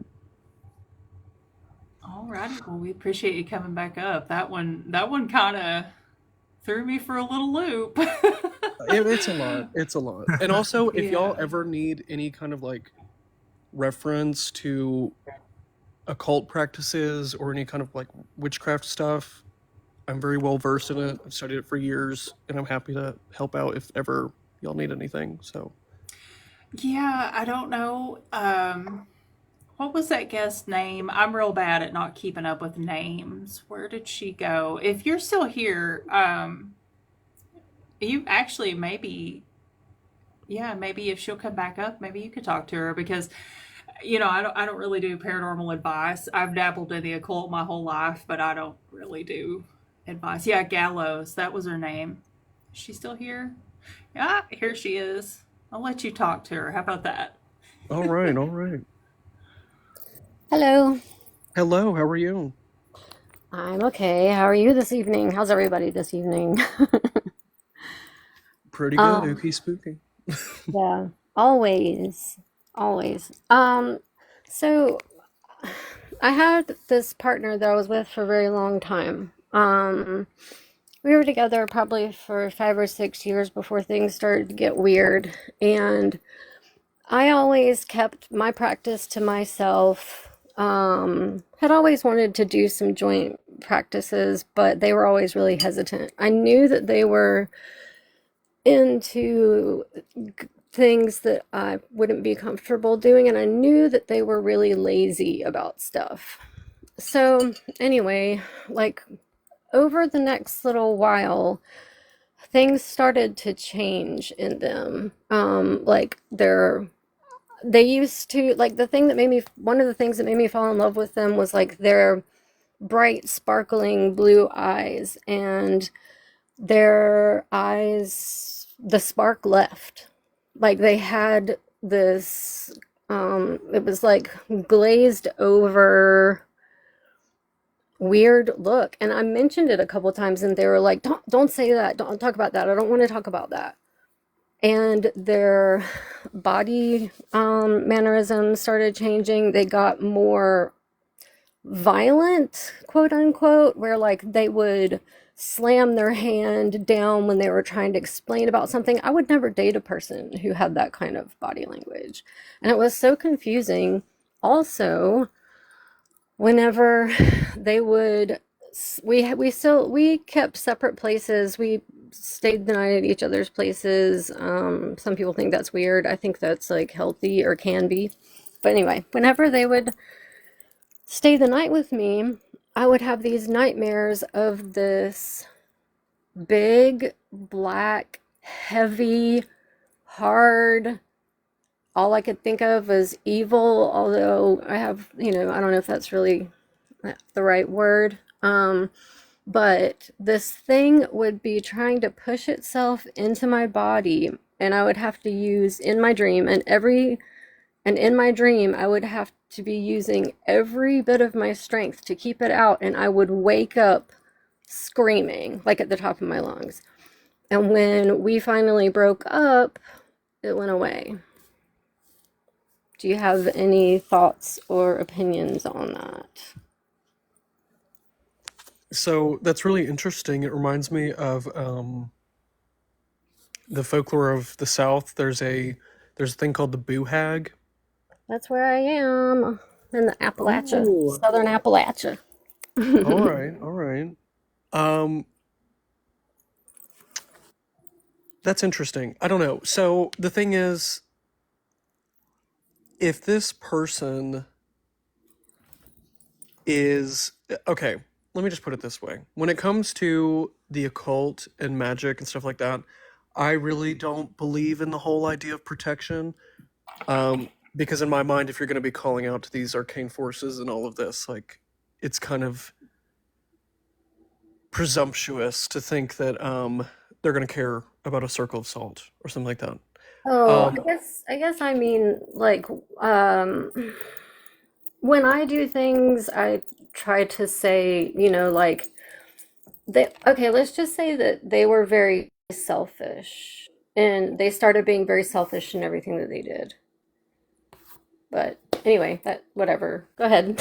Sorry. I wonder if it was a kind of power trip, because that happens a lot, a lot.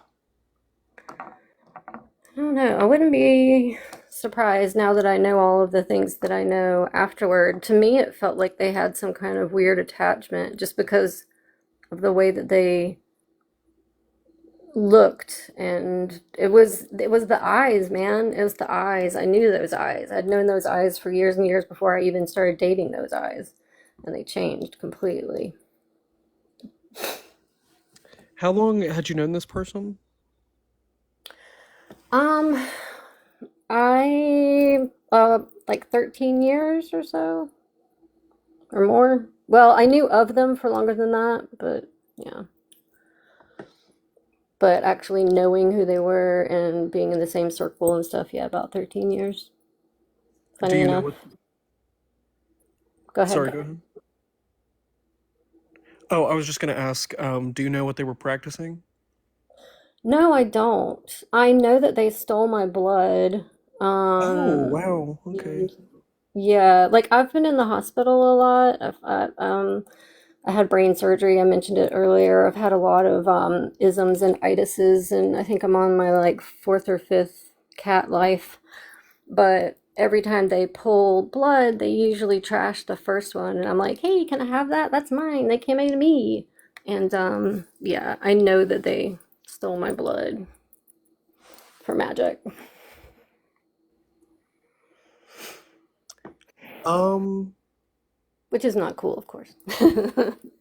and have you done anything about that? I mean, uh, I'm so far away from them, and they are so far out of my thoughts that I live in the same tiny town, and I haven't seen them in a couple years. That's how much I have taken care of my end of it.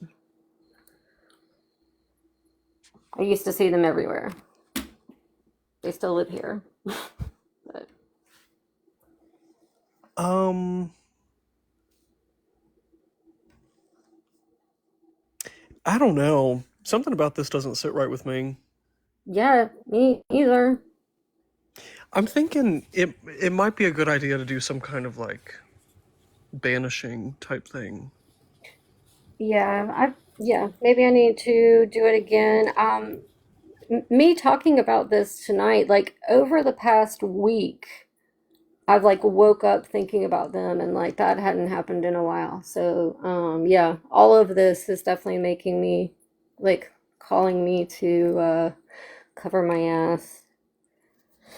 Now, was this liquid um like coagulated, or like was it like Nope. what was? No, it had sorry about talking about the fake blood.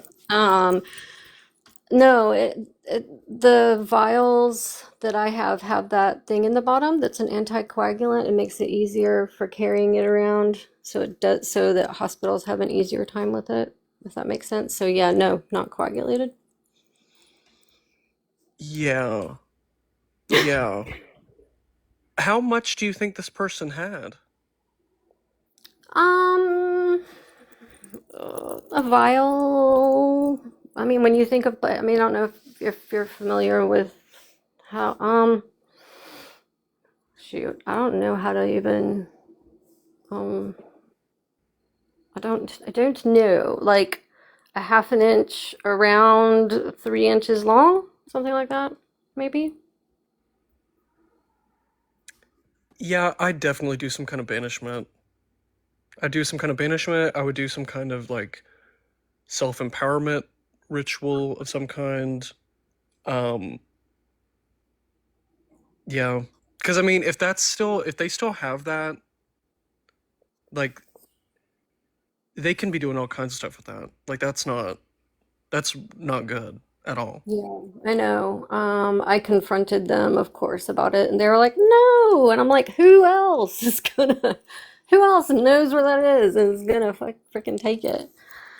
So, and I've done so much protection and so, or not protection. I'm using that word as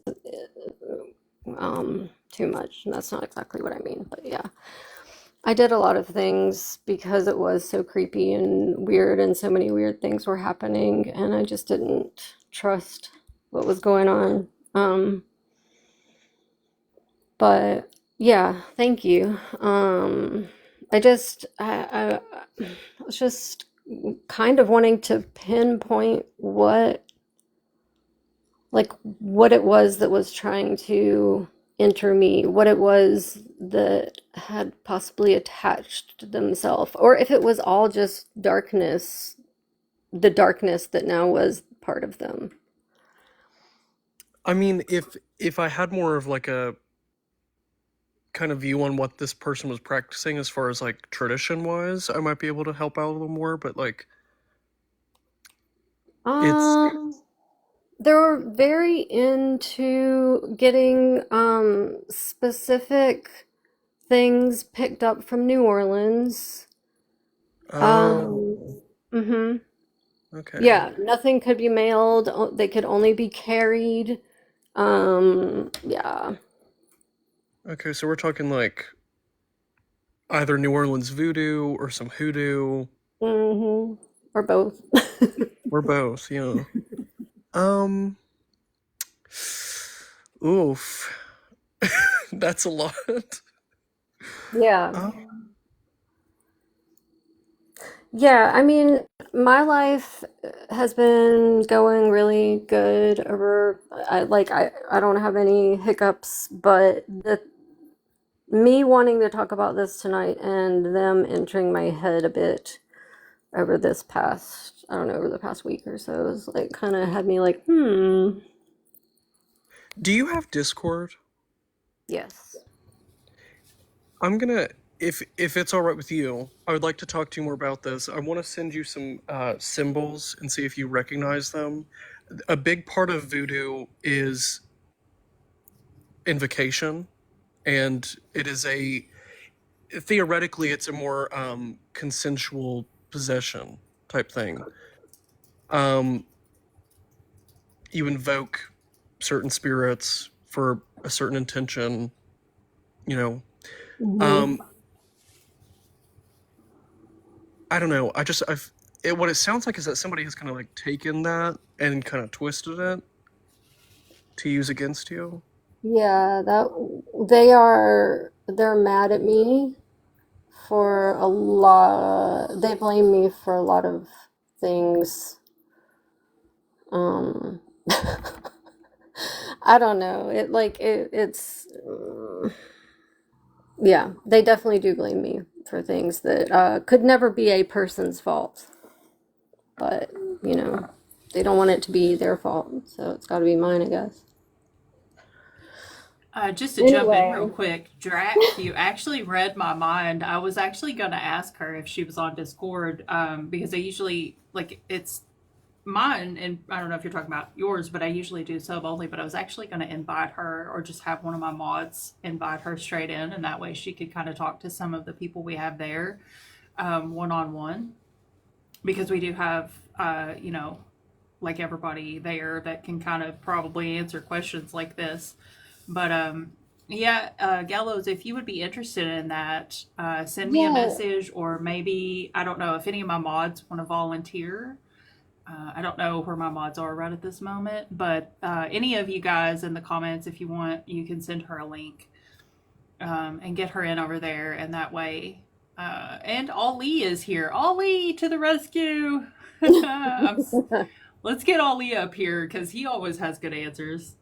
Yeah, and I just started my Discord, so I can't remember if I have Hello. the same name as here or not, but you guys are definitely welcome to message me and we'll get it all figured out.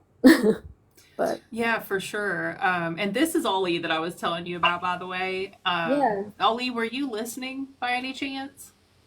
Oh, no, I just got on. I was doing a whole bunch of other crap. I just came back Okay, on. okay. Yeah, I no went problem. downstairs, got me a green drink, and I forgot about it. I was making it, and then yeah, so, and then I had some emails. I'm not going to work Yeah. tomorrow. I quit Monday. So, Gallows, I think what we'll do, Tully said that he will message you a link, and that way you Okay. can come over to the Discord and talk to us, Okay. and maybe somebody there can help you. But I appreciate you coming back up, and I look forward to talking to you over on Discord.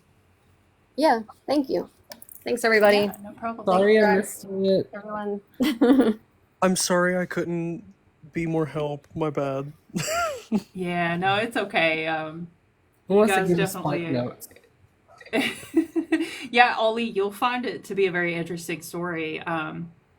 Maybe we'll try to like chat with her in the voice chat this week or something sometime. But No problem. Yeah, and everyone's welcome to so DM me too.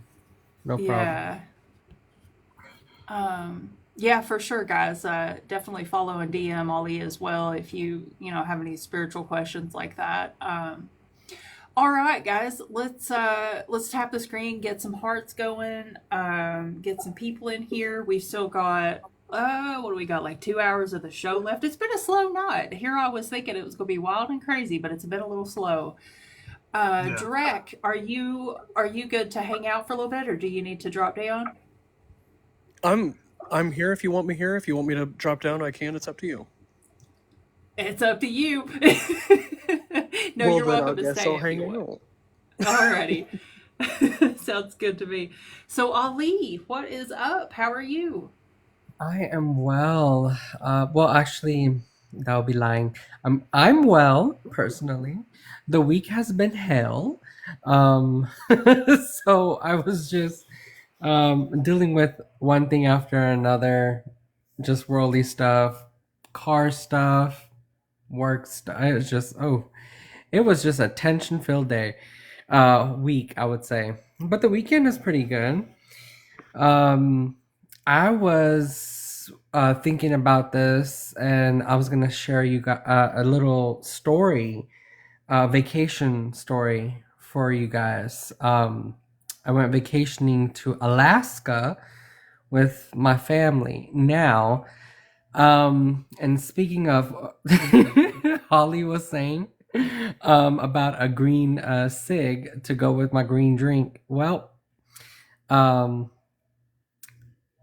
this is I mean, I would remember that in this situation. So we went on a little family vacation. It was a conjoined family. This was I would say I was at that time 22 years old.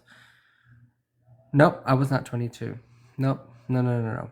I was under the age. I was 20. Yep. Yep. I was 20 years old. That's when we first time we went to Alaska. We went to a bunch of places. I would say we spent Alaska. We went around 10 days in Alaska. I don't know if anyone here has heard of the salmon forest in Alaska.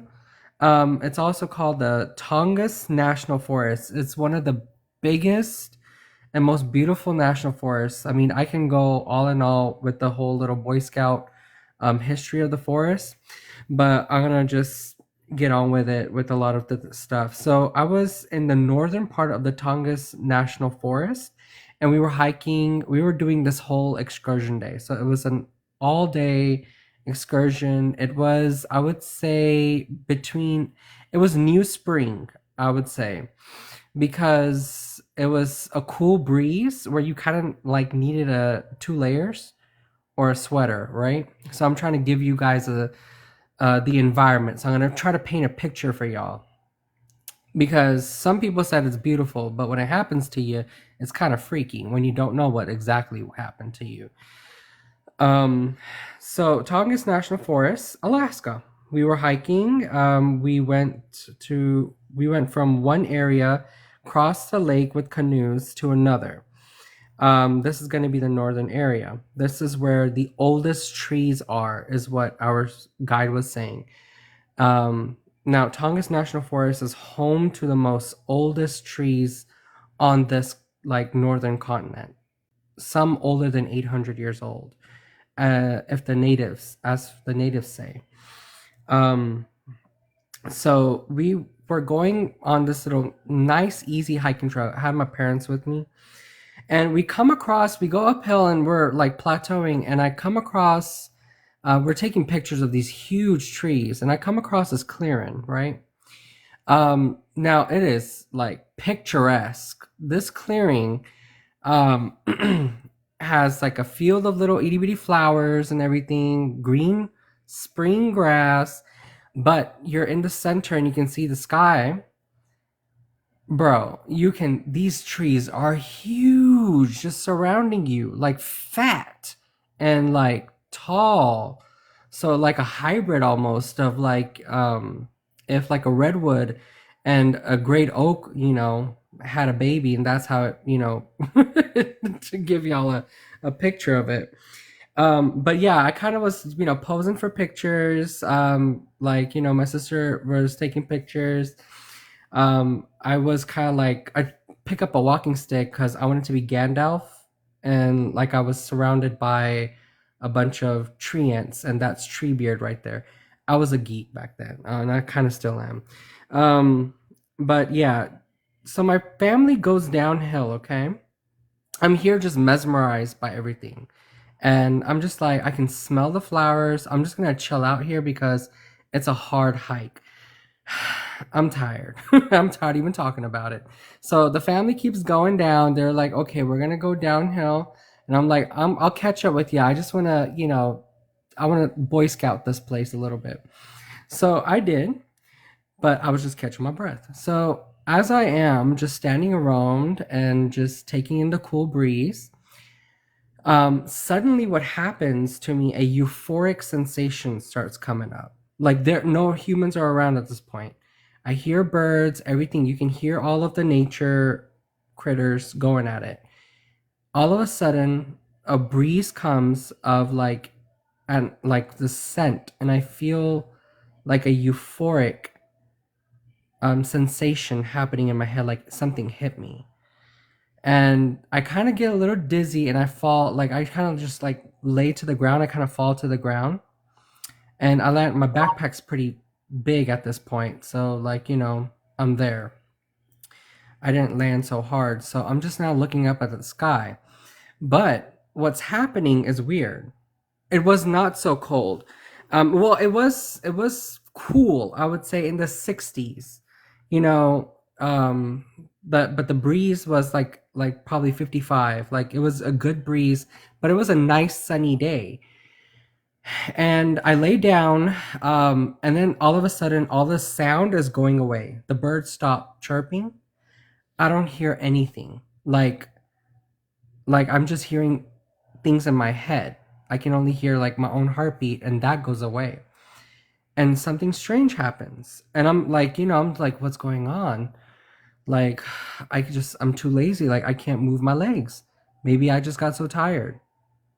And what happened is I start feeling this pulsating, like, vibration. Like this huge pulsating vibration. It's hard to describe. It is nothing like you would feel with your own body. It wasn't like, a heartbeat, more of like a different rhythm.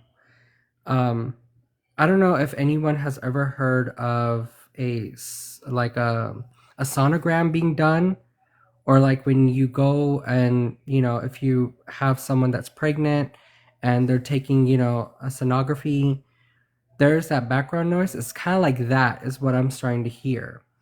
And this boom, boom, kind of like a pulse, like a drum beat, right? Just layers of that.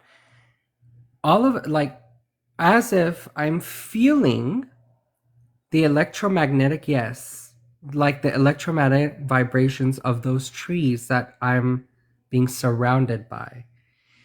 Here's the fun thing and the freaky thing that happened next. Somehow I hear humming, like some voices, songs like being sung. This language is so foreign to me, I don't know, but it's like a bunch of hymns just singing songs. Something is like, I can hear voices at this time. It's very strange to me at this age because I didn't know much, and I'm just like astounded by like what's going on. Why am I paralyzed? Like, am I getting eaten by the ground? Am I in quicksand? And it kind of felt like that. My body felt like it was going to be like, sunken in. And I didn't take anything. I did not take anything at all. And then all of a sudden I start hearing birds, animals, everything. But it felt like I was going way back, like in another time frame. Like none of those, I didn't hear any of those things there. I didn't hear wolves or any of that right there. All of a sudden, all of these sounds, all of that is coming through as if, I don't know, the spirit or the traction or the history of whatever and whoever stepped on that ground, like that image and those voices were rushing through my head. And then the songs were getting louder.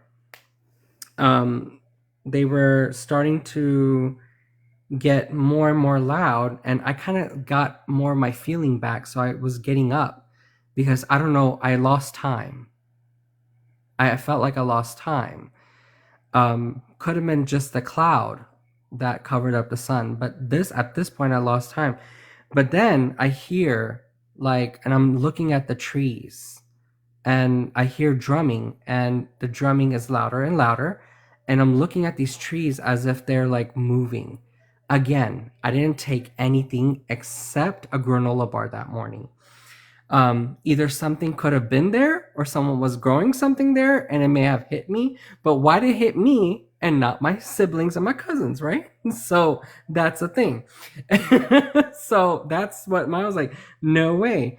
And so through the silhouette of the trees, because these trees were huge, and what happens was somehow you can see silhouettes, you can see just shadows almost, but they're not shadows. We can make out they're people, that they were there just walking around, but like a mirror image, like a mirage. They look like a mirage. And they would just go into the sunlight and in between the tree lines and just disappear. But the singing got louder in my head, and I'm just like, my head is starting to spin. I'm like looking around, like, what is going on?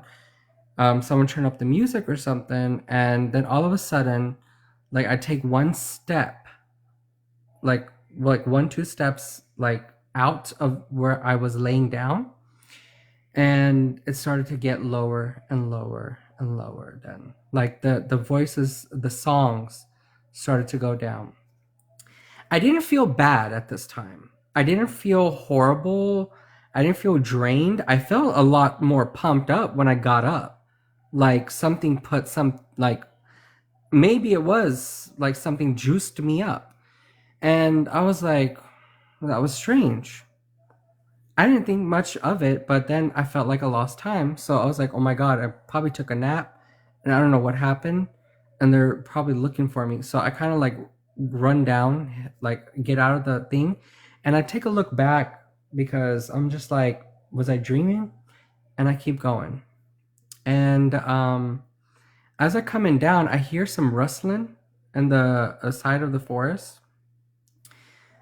This is probably 200 yards downhill. So I'm walking, I'm catching up. I see my family at the picnic tables. I see little masked creatures. I thought they were children. I didn't know there were creatures at that point, but they were little silhouette, like I can see little people, like short people, and I thought they were kids. They had masks and they were like feathered, and they were just picking up sticks and they were going about their business. And one of them saw me because I saw them. I was like, "Hello?" And I thought they were, I thought there were other campers or something, other hikers. Maybe it was native kids. I don't know.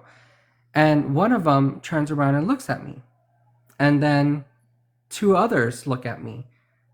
And I was like, "Hi, is this the easy path? Like, is there another campground that way?"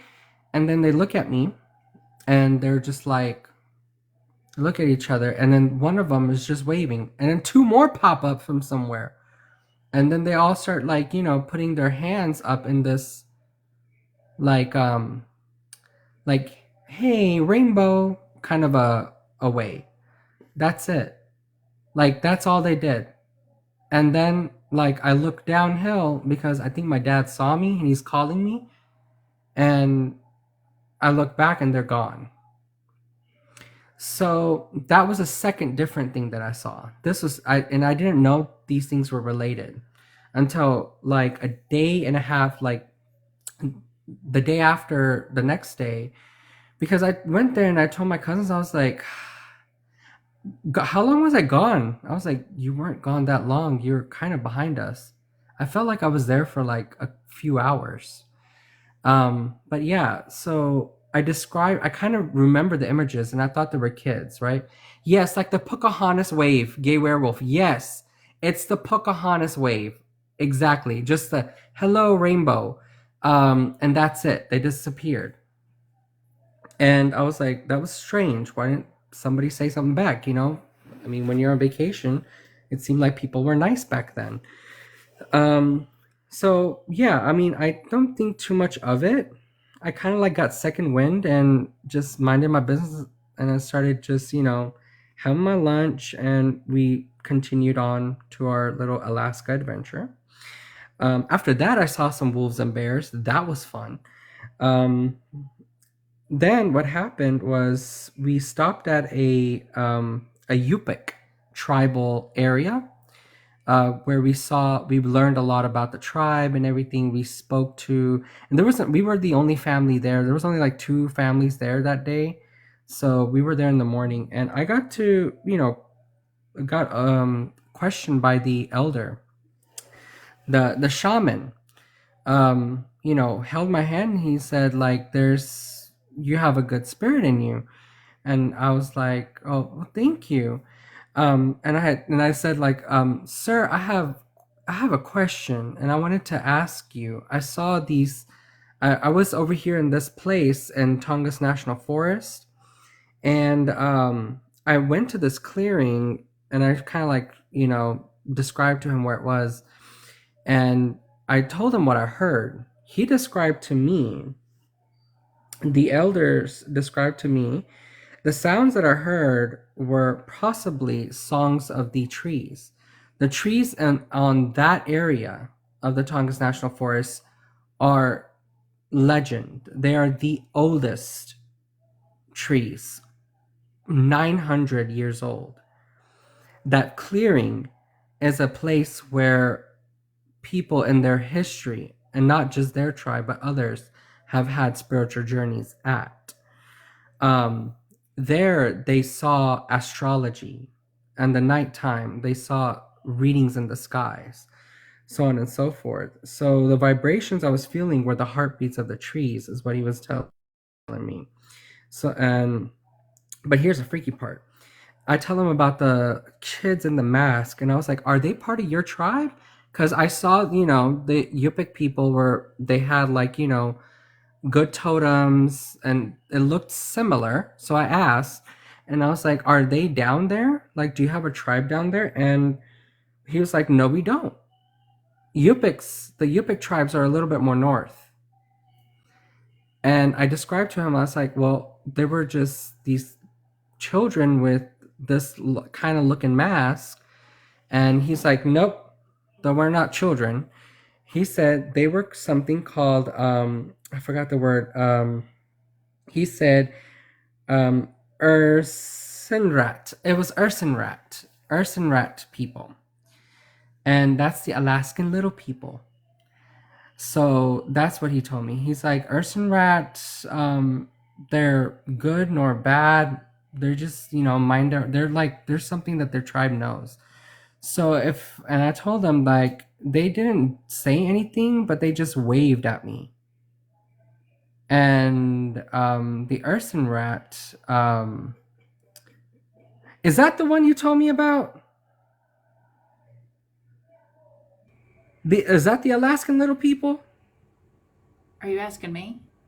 Oh no, Nichols Davis. Oh, okay. We gonna talk, Nichols Davis, because how did I miss this? And anyways, that's what he was telling me that I saw, and he was like, I think they saw something in you that I saw, and they didn't mean you harm, and you were kind to the forest. And obviously, like growing up being like a little Steve Irwin wannabe, I love animals. Like, I love nature. I would never want to hurt those trees.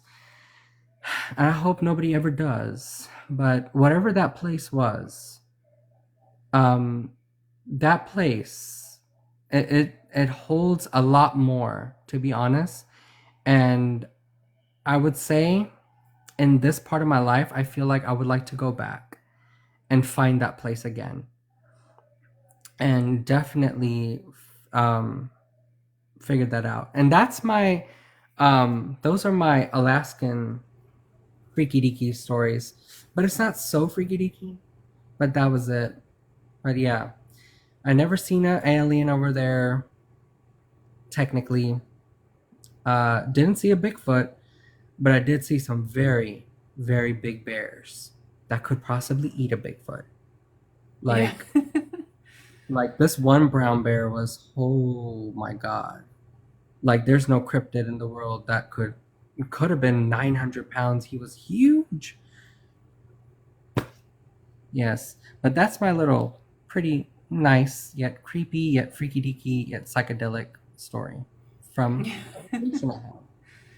Yeah, that's really cool. We've never really had too many Alaska stories. I don't think we did have an interesting Colorado story last week, but I don't know. Colorado's not really that close to Alaska, I don't guess. Closer than it is to me, like. Yeah, it's weird, but like I know, and when you kind of do a little research, you feel like there's a lot of stories that come out of Alaska about the cryptids, such as like some of those was it Sasquatch? It was Sasquatch. They call it something else up there, and they have another name for like a wolf man or something like that too. I forgot what it was. I'll probably do some research someday on it. But yes, it was beautiful. It's huge. It feels like, it would be a great place for all these cryptids to hide. But yeah, that forest, I suggest people visit. Like, something changes you. And then that's my extra little people story there. So, and that's little people without knowing they're little people. Very interesting. So who wants to come up next and get scared? Like, scare me now. We actually have. Do you want to hang out for a little bit, Ollie? Okay. Okay, I'll bring up Julie then, because I think she always comes with some scary stories. Hello, Julie. Hello, welcome. Oh. I must have hit it accidentally. Oh, accident? Okay, no problem. Oh, there you go. All right, guys. Well, the guest box is open. If anybody has a spooky story, feel free to come up and tell us your spooky story. It could be about any of these topics: paranormal, extraterrestrial. We didn't have a single extraterrestrial story tonight, did we? Or did Nope, we? nope, not today. cryptid, unexplained, glitch in the matrix, Loch Ness monster. Any of those topics. It could just be weird in general, but we want to hear your spookiest spooky story. So feel free to hop in the box, come up here and tell us. In the meantime, everybody tap the screen, see if we can get to 1 billion hearts, because I don't know. It felt right. But yeah, we don't have to. It's totally cool if we don't. We had somebody in the box and they're going. Yeah, should I tell Ali what's going on? I don't know what you're talking about, but sure. Well, Ali, I told everybody that if we get to 80K likes before the live is over, me and Tully are gonna eat the world's saltiest chip right here on live. Oh. Yeah. No, okay, but you have to understand, Ollie, this actually started out with me and him eating the one chip challenge chip, and I was like, hold up, I'm out. I heard that one. Well, we're gonna do the one chip challenge, but we're gonna do that sometime this week, so not tonight. The world's saltiest chip. That would just entail a chip fully made of salt. Right. Yeah, I feel like that would be a vinegar chip. You know, those like salt and vinegar chips? That's probably like the saltiest one, isn't it? Well, at first it was a hot chip, and then it was a sour chip, and now it's the saltiest chip. Oh. Yeah. Yeah. And Chris then can't tomorrow. make up his mind. No, I'm telling you guys, it's a set schedule. I'm not making it up on the fly or anything. We're doing the world's saltiest chip tonight. Tomorrow because we have the live tomorrow on Monday. Tomorrow we'll eat a worm on live, and then during the week we'll do the one chip challenge. So everybody knows that's the schedule. What kind of worm? Is it a gummy worm? An earthworm. Gummy earthworm? No, earthworm. Oh no. No gummy. Yeah, right here on live, guys. Who wants to see it? Me and Ali are gonna eat a worm live tomorrow night if we get to 80K likes. I didn't consent to the worm. Well, yeah. So Now see, Ollie, you're getting dragged into this now. I could. I haven't had one of those in a long time. It is Cinco de Mayo though, so in the that's right. We do. Yeah. You know what? I did not even have. Oh, I did. That was in the afternoon. I partied a little. That was just me, my mom, and my dad, and then my sister missed out. Poor girl. Her flight got stuck. Man, that's her fault. And it was just my brother-in-law. So yeah, we just went to our little Mexican restaurant, and then yeah, I got me a big margarita, 2 of them. I deserved it after the week I had. And so yeah, but here's the thing. I have a question.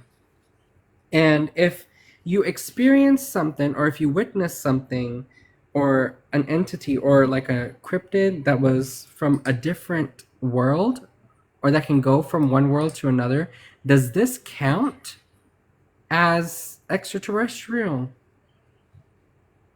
Or would it not be like so for example, why I said that is the Ursenracht people, what the elder was saying, the Yupik elder, he said that, they actually go in and out of different dimensions or different worlds, he said.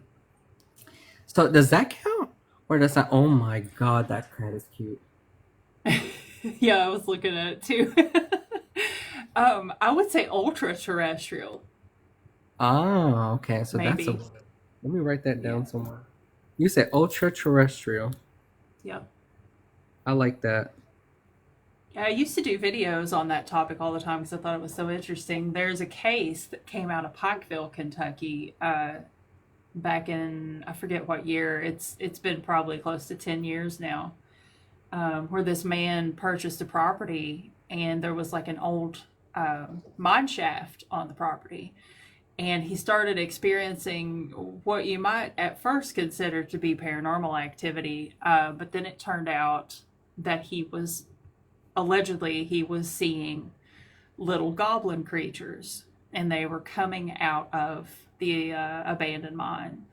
And so then chaos ensued, and he had, a plethora of things happen because of, their presence. But that's kind of what popularized the term ultra terrestrial. But there have been other cases like that before, like the friendship case. I did a video on that one time. Basically, subterranean dwelling ultra terrestrial creatures. So that was a really fascinating case, too. Very underrated. Maybe I should make a new video for TikTok about that if anybody would be interested. Definitely interested. I love it. I love learning this. I like it more than interdimensional and all this stuff. This is my new word now. I got Yeah. this. I love it. But yeah, I mean, I haven't been in Texas, and since it's in the spirit of Cinco de Mayo, I wonder if anybody has. I've heard a strong story, I would say, not personally happened to me, but happened like in the hood, where I used to live, when I was actually very little. Um, and this was probably like Freeport, like Jackson area. But Cinco de Mayo, Texas, Chupacabra. Anybody has ever heard of any one of those kind of stories? Yeah, I'm a big fan of Chupacabra myself, but So, like, there's so many things about the Chupacabra. Chris, you saying something? Oh no, I think I was just smacking my lips. Go for it. Oh, okay. No, I was just like, I was like, if he had a opinion if they're aliens or not, because that's one of the topics I was kind of like a long time ago looking up. Like this is probably like in middle school, but there was this is way before Halloween ever happened. This is actually early summertime, and what was happening was I lived in a Hispanic neighborhood, mostly over there, and there were some strange things happening. And we're kids and everything. Our parents thought there could be a rabid dog or a lot of coyotes around, right? Probably it. But I didn't get the details. But we're snooping little kids at that time. So me and my little buddies, and it just reminds me of them because like I gave him a call this morning. Me and my friend Carl, back then, we were just trying to like investigate what happened, and like just ask around, and you know little school kids. So some people were saying that there was Jose, rancher Jose. He actually he had a lot of his livestock in the Houston rodeo. So a lot of his livestock were prize livestock. So that's how we know Jose's ranch. He's got the best. He's got the good horses. He's got big longhorn cattle, and he's got great goats. And a lot of people like to buy his goat milk. Go over there to get a lot of purchases. Well, it was tragic because word hit the fence in every single neighborhood because we are locals. We buy a lot of our local farm stuff. And guess what? Apparently, y'all keep tapping as I am talking. So we have that what we heard was, and I heard this in kind of like Spanish, and it was translated as to the goats were like killed. His prized dairy goats were killed, and then there was a huge cow the next day that was killed. Not really torn apart or something. I'm not really sure about the details, but like I heard chupacabra, chupacabra. Aquí está chupacabra, and I was like, oh, so that's it. We just took it from there, and we thought that it was a little chupacabra craziness going around, and Oh, sorry, Tina. Did I say something? Oh, language. It was Spanish. It's Spanish TikTok. So yeah. So what happened was, yeah, that's it. It was kind of strange. It was sad, but yeah, it was very, very, um, oh yeah, I said, it was very, like, sad because some of the things were unalived. And it was strange how they were unalived because they were not predated by a predator. Um, so in that case, I think that's the closest thing that I have pretty much been around the talks in my neighborhood of a chupacabra being around. And predominantly, you hear these stories in the South. Chupacabras were Texas, Mexico, and like even some of the southern. I haven't truly, to be honest with you, I haven't heard anything like in Arizona or New Mexico type of stuff. Exactly with chupacabra. I don't know if anybody else has, and nor have I heard it in Louisiana. It's just always been Texas and Mexico. But yeah, that happened in like around Freeport Lake Jackson, about like an hour away from where I live now. That's more country, like country area. So yeah, that's why we were concerned, that there was a monster out there. So our little treehouse buddies, we made a whole hysteria of it in the schoolyard, in like the playground on recess. It was so interesting. I remember those are good days. So, yeah, that's my possible don't know chupacabra story. But yeah, what I can recall is that that's it. It's like vampire or something like that. It was like something was strange. Yeah, chupacabra is an interesting cryptid. And I recently saw something online where people were kind of theorizing that the original chupacabra sighting could have possibly been one of those shoebill birds. If you've ever seen the shoebill bird, there's here on TikTok, there's like a viral video of one of these birds, and they're terrifying. I mean, they're straight up dinosaurs, you know. Um, but they look strangely similar to like the original drawing of the chupacabra. So that's something to kind of think about, you know.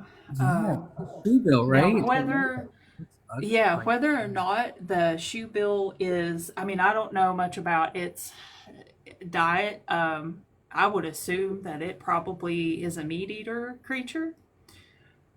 I don't know. I haven't Googled it, so I don't know. But could be what the chupacabra was. And it's interesting. I actually did a video on chupacabra a long time ago. I did a lot of research on it, and I ended up talking to somebody who was involved in the original case. Um, the woman who reported the first sighting of it, a lot of people discredited her by saying that she had recently seen, what was the name of that movie? Crap. I think it had Natasha. It was like a 90s movie where they grew the girl alien thing in a laboratory. Like Splice? Species, Oh, I think. Species? Oh, I don't know. It was Species. Species. Um, yeah, so a lot of people were saying that they think that, that had some influence on her, but I don't know. Very interesting. Let's see. Chris ramble about something for a minute. I've got a cat situation. I'll be right back. All right. Give me one sec here. Okay. All right. Yeah, I remember when that whole chupacabra thing was going on. It was like on the news and everything. I remember seeing it on the news when I was little, and it's kind of down here from like where I live because I live in El Paso, Texas. So, Southwest. But Yeah, I need to look into that again. I kind of forgot, the whole chupacabra lore, but definitely really cool. Yeah, I Uh, didn't go ahead. realize what happened. I mean, I was a kid, but like I do know it was heart wrenching because I did know my mom, and like so we lived in like this big townhouse kind of a thing, and there was four of us buddies. We're all neighbors, right? We all went to the same grade school and everything. Um, two of them still live there, and two of us actually live in this neighborhood. So um, me and Mikey, we live here.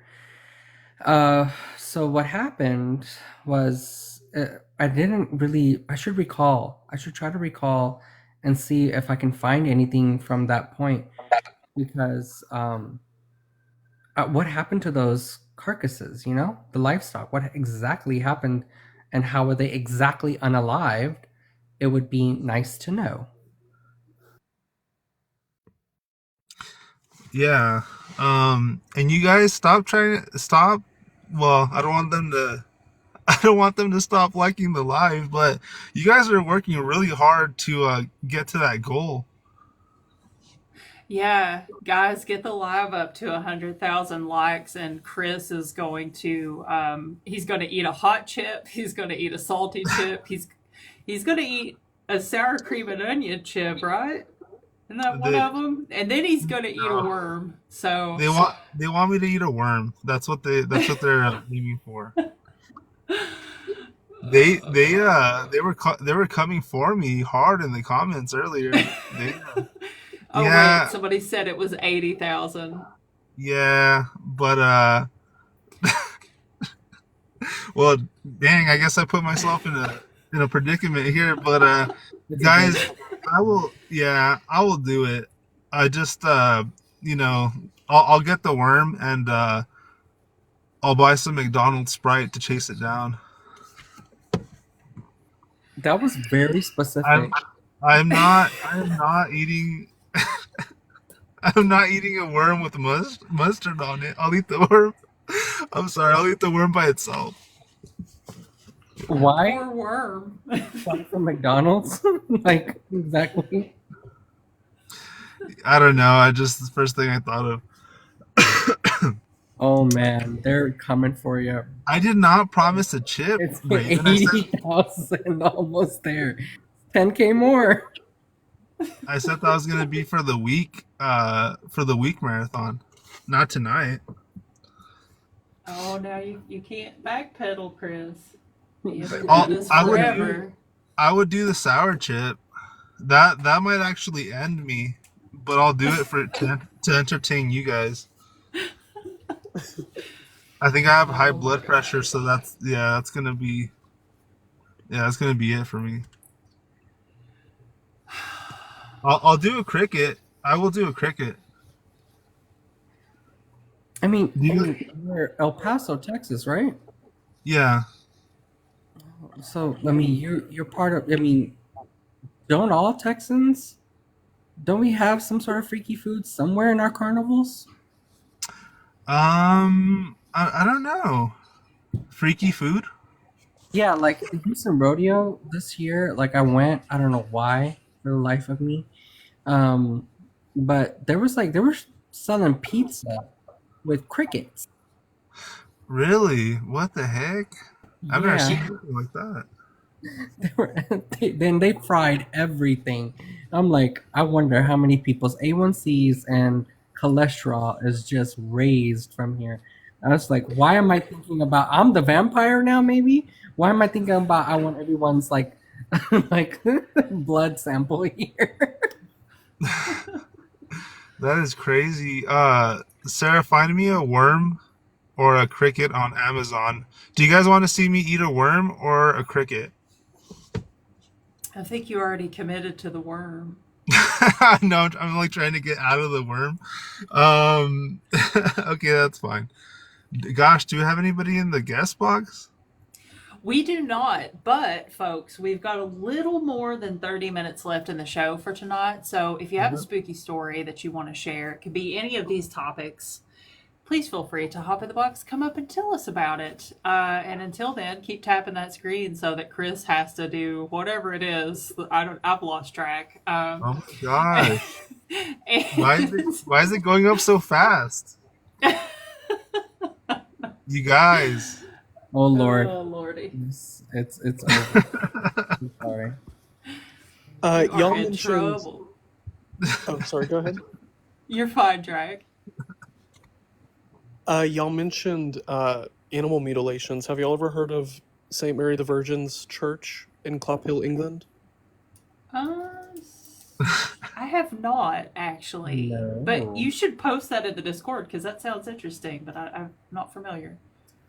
Oh, it's a wild tale, and it's documented and it's true, and it's ooky spooky. I mean, Tell us. basically, there was a one day this couple was walking by this church, and they look over and they see these kids playing in this abandoned church that had been abandoned for like, I don't know, meant like maybe like 80 years or something by that point. And they look over and they see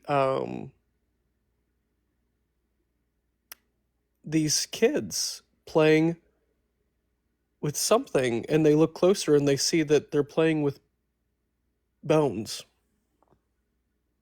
human bones. And so they walk up and they're like, what's going on? And so the kids are like, it wasn't us, we found it like this and everything. And so they go and get the rector, and he comes up there and he finds more bones in the abandoned chapel. And he collects them and everything, and he finds that they belonged to a woman named Jenny in the cemetery, because her grave had been dug up.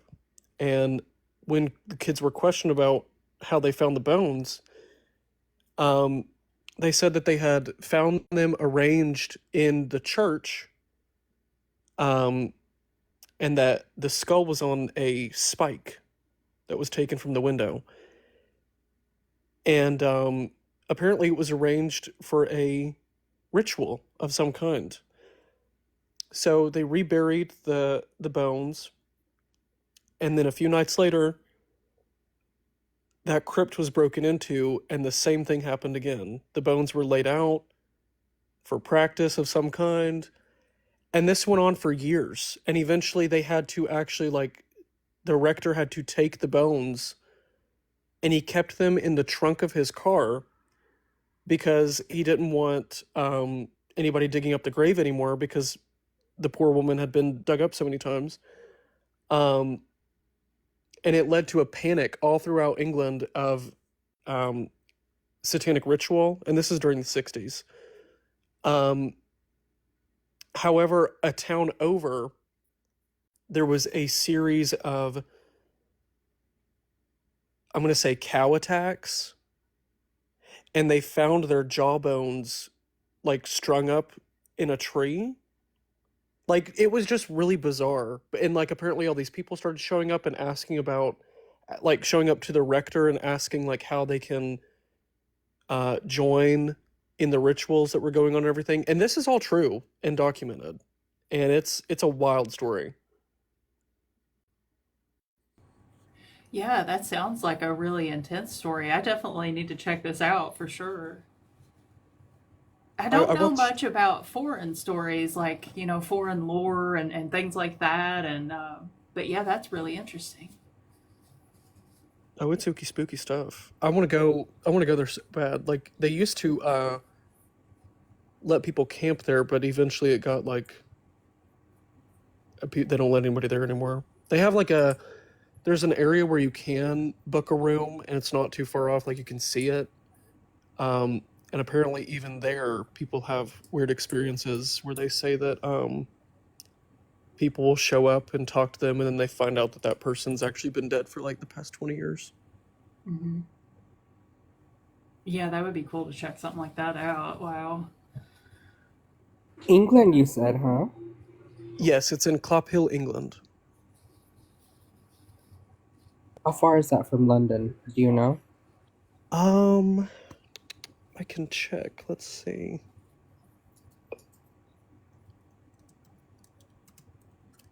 Yeah, I need to kind of like. I'm torn between two places in life right now. I want to go see these amazing places and not get random spooky or paranormal stuff happen, but then I want to go looking for it, take a trip for it, and then, be surprised, but like, hello. Knowing my Yeah. luck, it wouldn't be a good thing sometimes. So it's about an hour and 18 minutes outside of London. Oh my God, I could go. Okay. All right, next Euro trip on my list. I'm jealous. I want to go. Yeah, it's quite interesting. Like, I want to go to these places, but I never have time. One thing that I'm probably not wanting to go to, or it's pretty in the pictures, but I kind of like, the unalived forest, they call it in Japan. Oh yeah, yeah. Forgot the real name of the forest, but the unalived forest or the unalivers forest in Japan. That is the. It seems like there's so many unalived over there. Tina, am I doing good? And there's so many unalived over there that I think that would just be too much for my sensitivity. Too much to probably handle all at once. I don't want to risk it. I'm not sure how strong I am. Yeah, I don't think I could handle that personally, because I'm familiar with the place you're talking about. Yeah, like you go there and you're surrounded by ghosts, Sarah. Ooh. I mean, the ghost would be okay. The history is what would really make me not want to be there. But yeah. Yeah, definitely probably an intense place to be for sure. Guys, we've still got 30 minutes left in the show. Anybody want to come up and tell a spooky story? I see everybody Before is it's still they're tippy tapping. Chris, you're in trouble. 500 more to yeah. go. I'm doing the 3-finger tap right here. Ollie, you're tapping too? You're tapping too, Ollie? Really? Come on, dude. Oh my gosh. It is an old forest, yes. Yeah, I mean these forests they hide so much. But what I learned from my little Alaskan trip was like, that's why I'm more closer to nature than I ever was. I think that was one of the things that awakens you, and that's why I really urge people like if y'all go on vacation or if y'all ever get a chance to, I highly recommend going like just go to the oldest places on earth and just go there and just be humble, breathe it in. Feels like you're getting fresh air. I would say Chris doesn't feel very fresh air ish right now. Hey, you know what? I'm not Exactly. scared, guys. I'm not scared. I'll do it. Okay, I have a request of you. What? When you eat the worm, can you please dress up like a bird? I feel How like it would just exactly? add to it. How exactly am I? How? I don't know, get like like a feather scarf and like I don't know.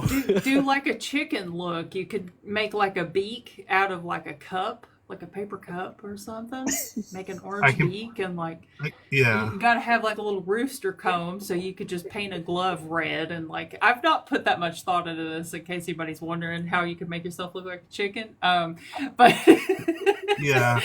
but Um. yeah, Yeah. So I could put my hair into a mohawk too. yeah, That might there help. you go. Okay. Here's the thing, though. I don't know how people feel about this. Should we do like a real worm, but one that's already like, you know, not Like freeze dried? like, you know how they sell those ones with like those flavored ones, but they're real. I mean, they're real bugs. So I don't know, Sarah. Will we get in trouble if we do a real one live? I don't know. I'll figure it out. Yeah. Well, oh my I mean, gosh. you've got to give the people what they wanted, so I I'll do mean, it. there are ways. There are mealworms, yeah. Like Raven said, there is a pet store. I know the pet store ones. They're actually kind of clean. yeah. And you Yeah, can buy them in like the bird food section because I see them all the time at PetSmart when I buy parrot food.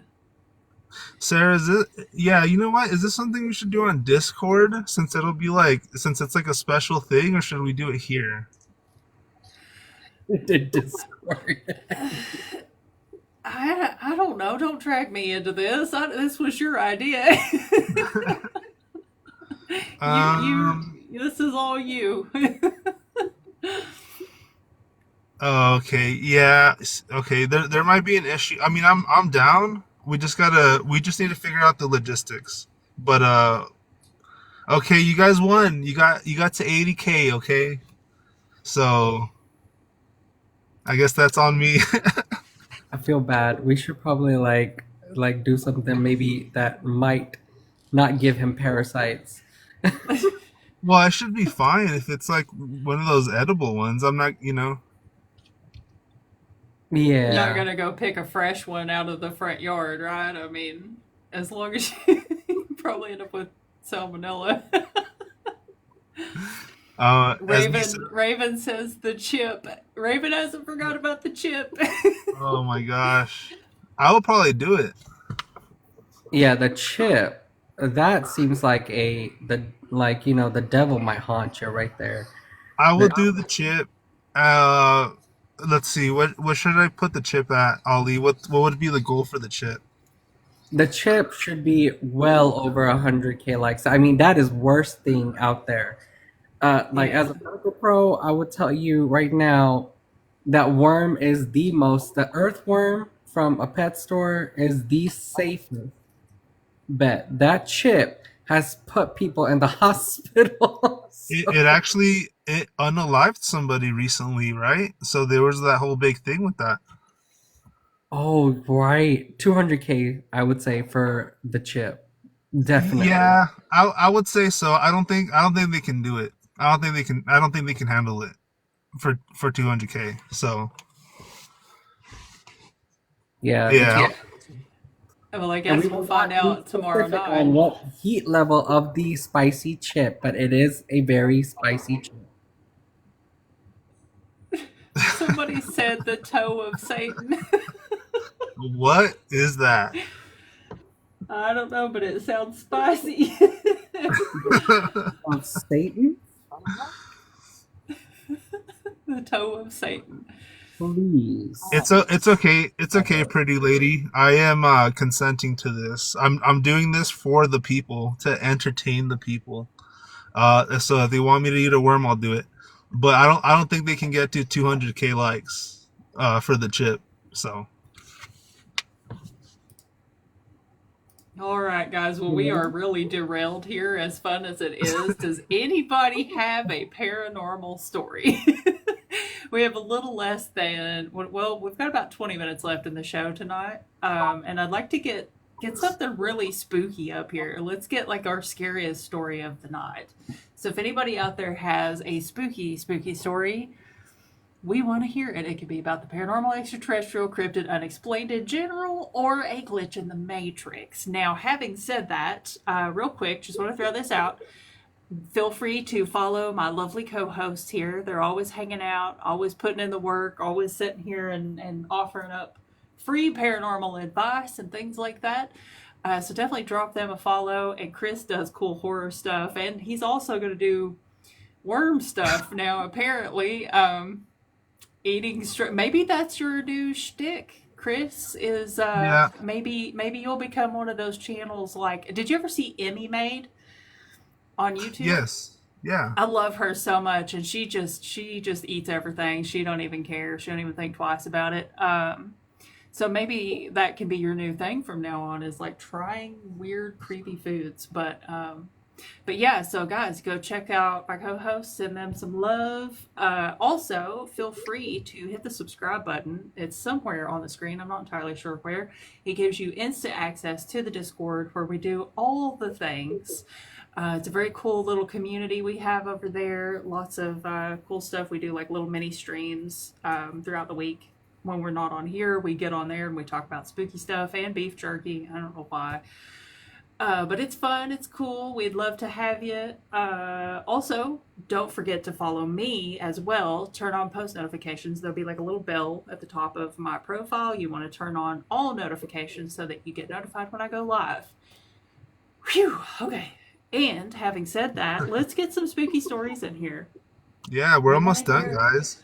Yeah, we got like 20 minutes left in the show, so let's get something creepy up here. I want to hear a spooky story. We need at least one more good story before we end it, right? Yep. If nobody's coming up, I do have a UFO story. All right, let's hear it. All right. Come I on figured now. we should get some aliens in tonight, you know? So I used to do dispatching. And there was one night where I had taken a call. This guy had called me and he was like, there's something in the sky. I don't know what I'm looking at, but it just looks really weird. It's got all these lights on it. It's definitely not a plane. And he said, and this was the part that got me like, ooh, we've got something weird here. He said, it's not a plane, and I would know because I'm a pilot. I was like, okay.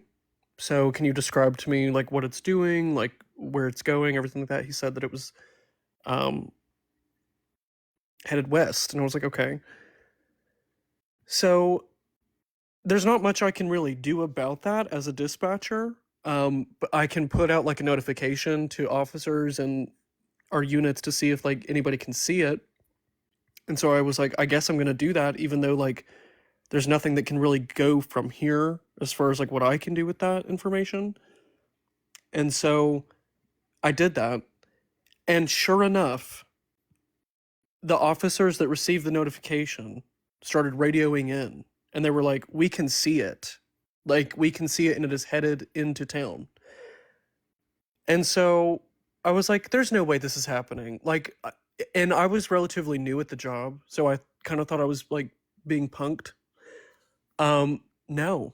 So as it continues on, it's going into town, and there is a power outage on the square. And I still to this day don't know if that was connected. I just think it's really coincidental, if not. Anyway, so the power goes out, and my officers are telling me like, you know, we can see it, you know, whatever. You should be able to see it now if y'all step out on the little platform thing. And so we get up and we go out there, and sure enough, there it is, just hovering, like super slow. It's not moving very fast. It's just going. And it's this weird blue-green light. And I don't even really know how to explain it. It was just, it didn't look like it didn't look like a saucer. It didn't look like a plane. It almost looked like cubic. And it was just going. And I was like, you know what? Period. Okay. And so I go in there and I write up the case file and everything. And then for the next like 3 months, everybody in the dispatch center teased me about being the one that took the alien call. That's funny. Chris, does that kind of remind you a little bit of like your UFO sighting? A bit, yes. The one that I saw was just kind of like a ball of plasma is the best way I can describe it. Kind of like a ball of goo. It was like a greenish, bluish goo, and it was dripping too. It was the weirdest thing I've ever seen in my life. Probably out of all the experiences I've had. Um, so yeah. Spooky, spooky. Someone says, "Why do you have a picture of my mother-in-law on your screen?" Oh man. Because I can. Come and stop me. I see someone in the comments is saying that they have a story. Guys, if you have a story, guest box is open. Hop in the guest box. We've got about a little more than 15 15. minutes left in the show for the night. So definitely get up here and tell us a spooky story. We want to hear your spookiest spooky story. That's a lot of spookies. Oh, we got somebody.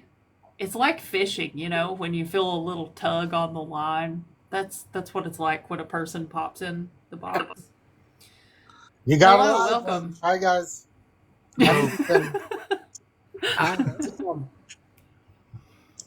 Spooky story, huh?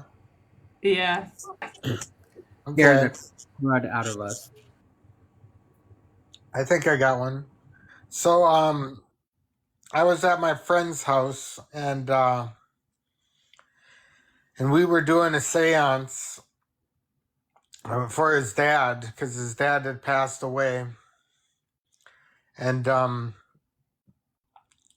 we and all this and all of a sudden we saw his dad walk down the stairs, and I looked at my friend to see if he was seeing what I was seeing, and he looked at me to see if I was seeing what he was seeing, and we saw his dad, a ghost, walk down the stairs. Pretty uneventful. There's another time we were playing the Ouija board, and we were messing with the Ouija board with the spirit, and the phone wouldn't work, and so we went back and we apologized to the spirit, and then it worked. But one of the more interesting experiences I've had is I did this warrior sweat, a Native American sweat lodge,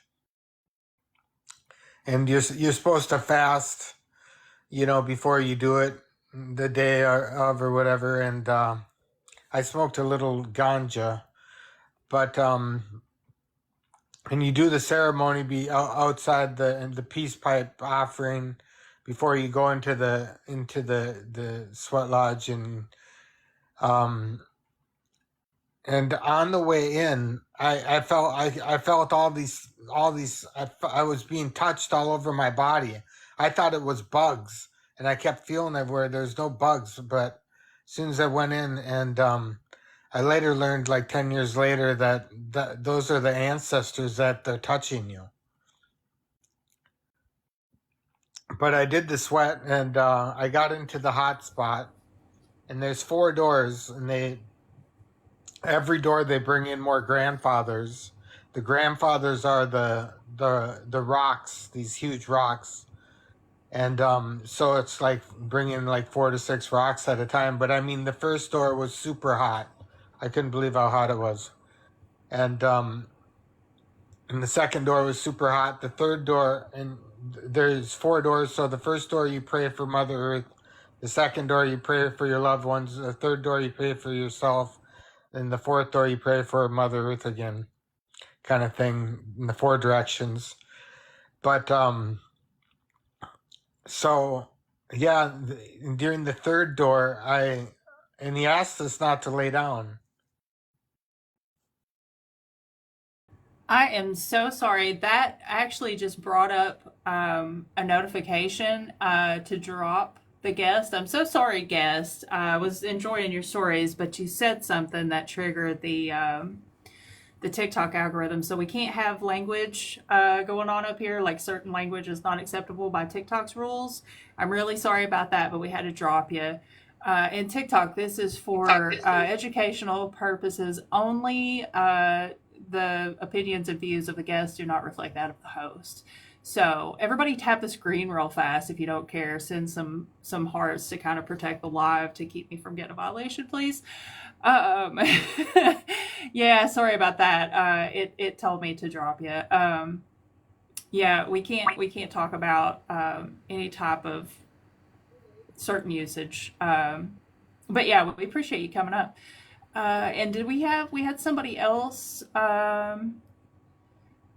Sapphire. Let's see. Oh, nope. They're gone. Steve, yeah, it is. The algorithm bots are sensitive, but they, have to do that to keep everything safe for all viewers. So we definitely want to follow the TikTok rules here. We want to stay within guidelines. So we got about 10 minutes left. What do you guys think? You want to call it for the night? Or Chris, do you want to do some more planning for your Worm Fest 2024?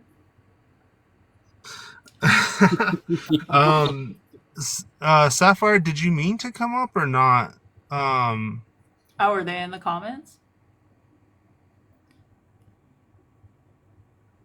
I'm not too sure if I think if they it meant was to. probably, yeah, it might have been an accident. Oh, okay. Oh, yeah, it was an accident. Yeah, no problem.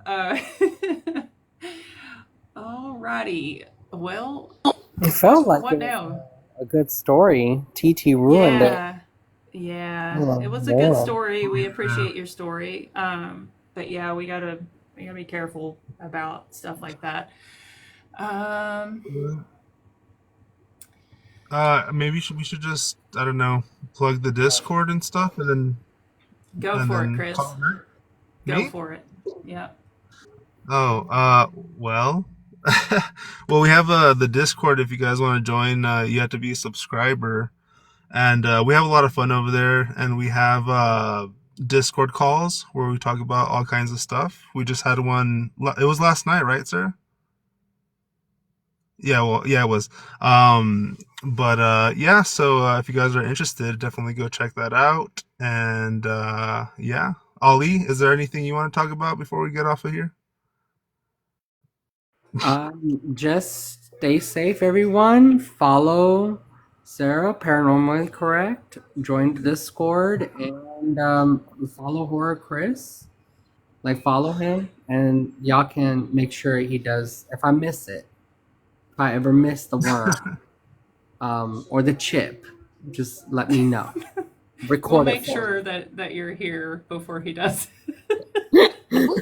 Just. But yeah, Yeah, I'll do it. I'll do it for you guys. yeah. But if y'all ever have, like, I know many people can't openly talk, but our DMs are available. If y'all always have, I've had people DM me their like long, huge paragraphs, and that is okay. If y'all have questions, y'all wanna have some answers, maybe I can help you guys. It's the best way. I will, as brave. I'm gonna try to brave it, and at some point this week, I'm gonna make it a goal. That if y'all, and the next live, tomorrow's live, if you guys somehow get to 90K, like real, I will put up a challenge. I will go live, and we'll have some fun on my live, and then we'll just talk about random stuff. How's that? All right. Yeah, for sure. My And shiny and special thanks to Drac for hanging out with us tonight. Drac, I hope you had a good Oh, time.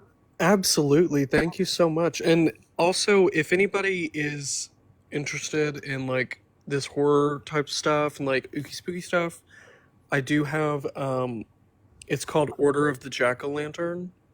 Because Halloween is not just a holiday, it's also a lifestyle.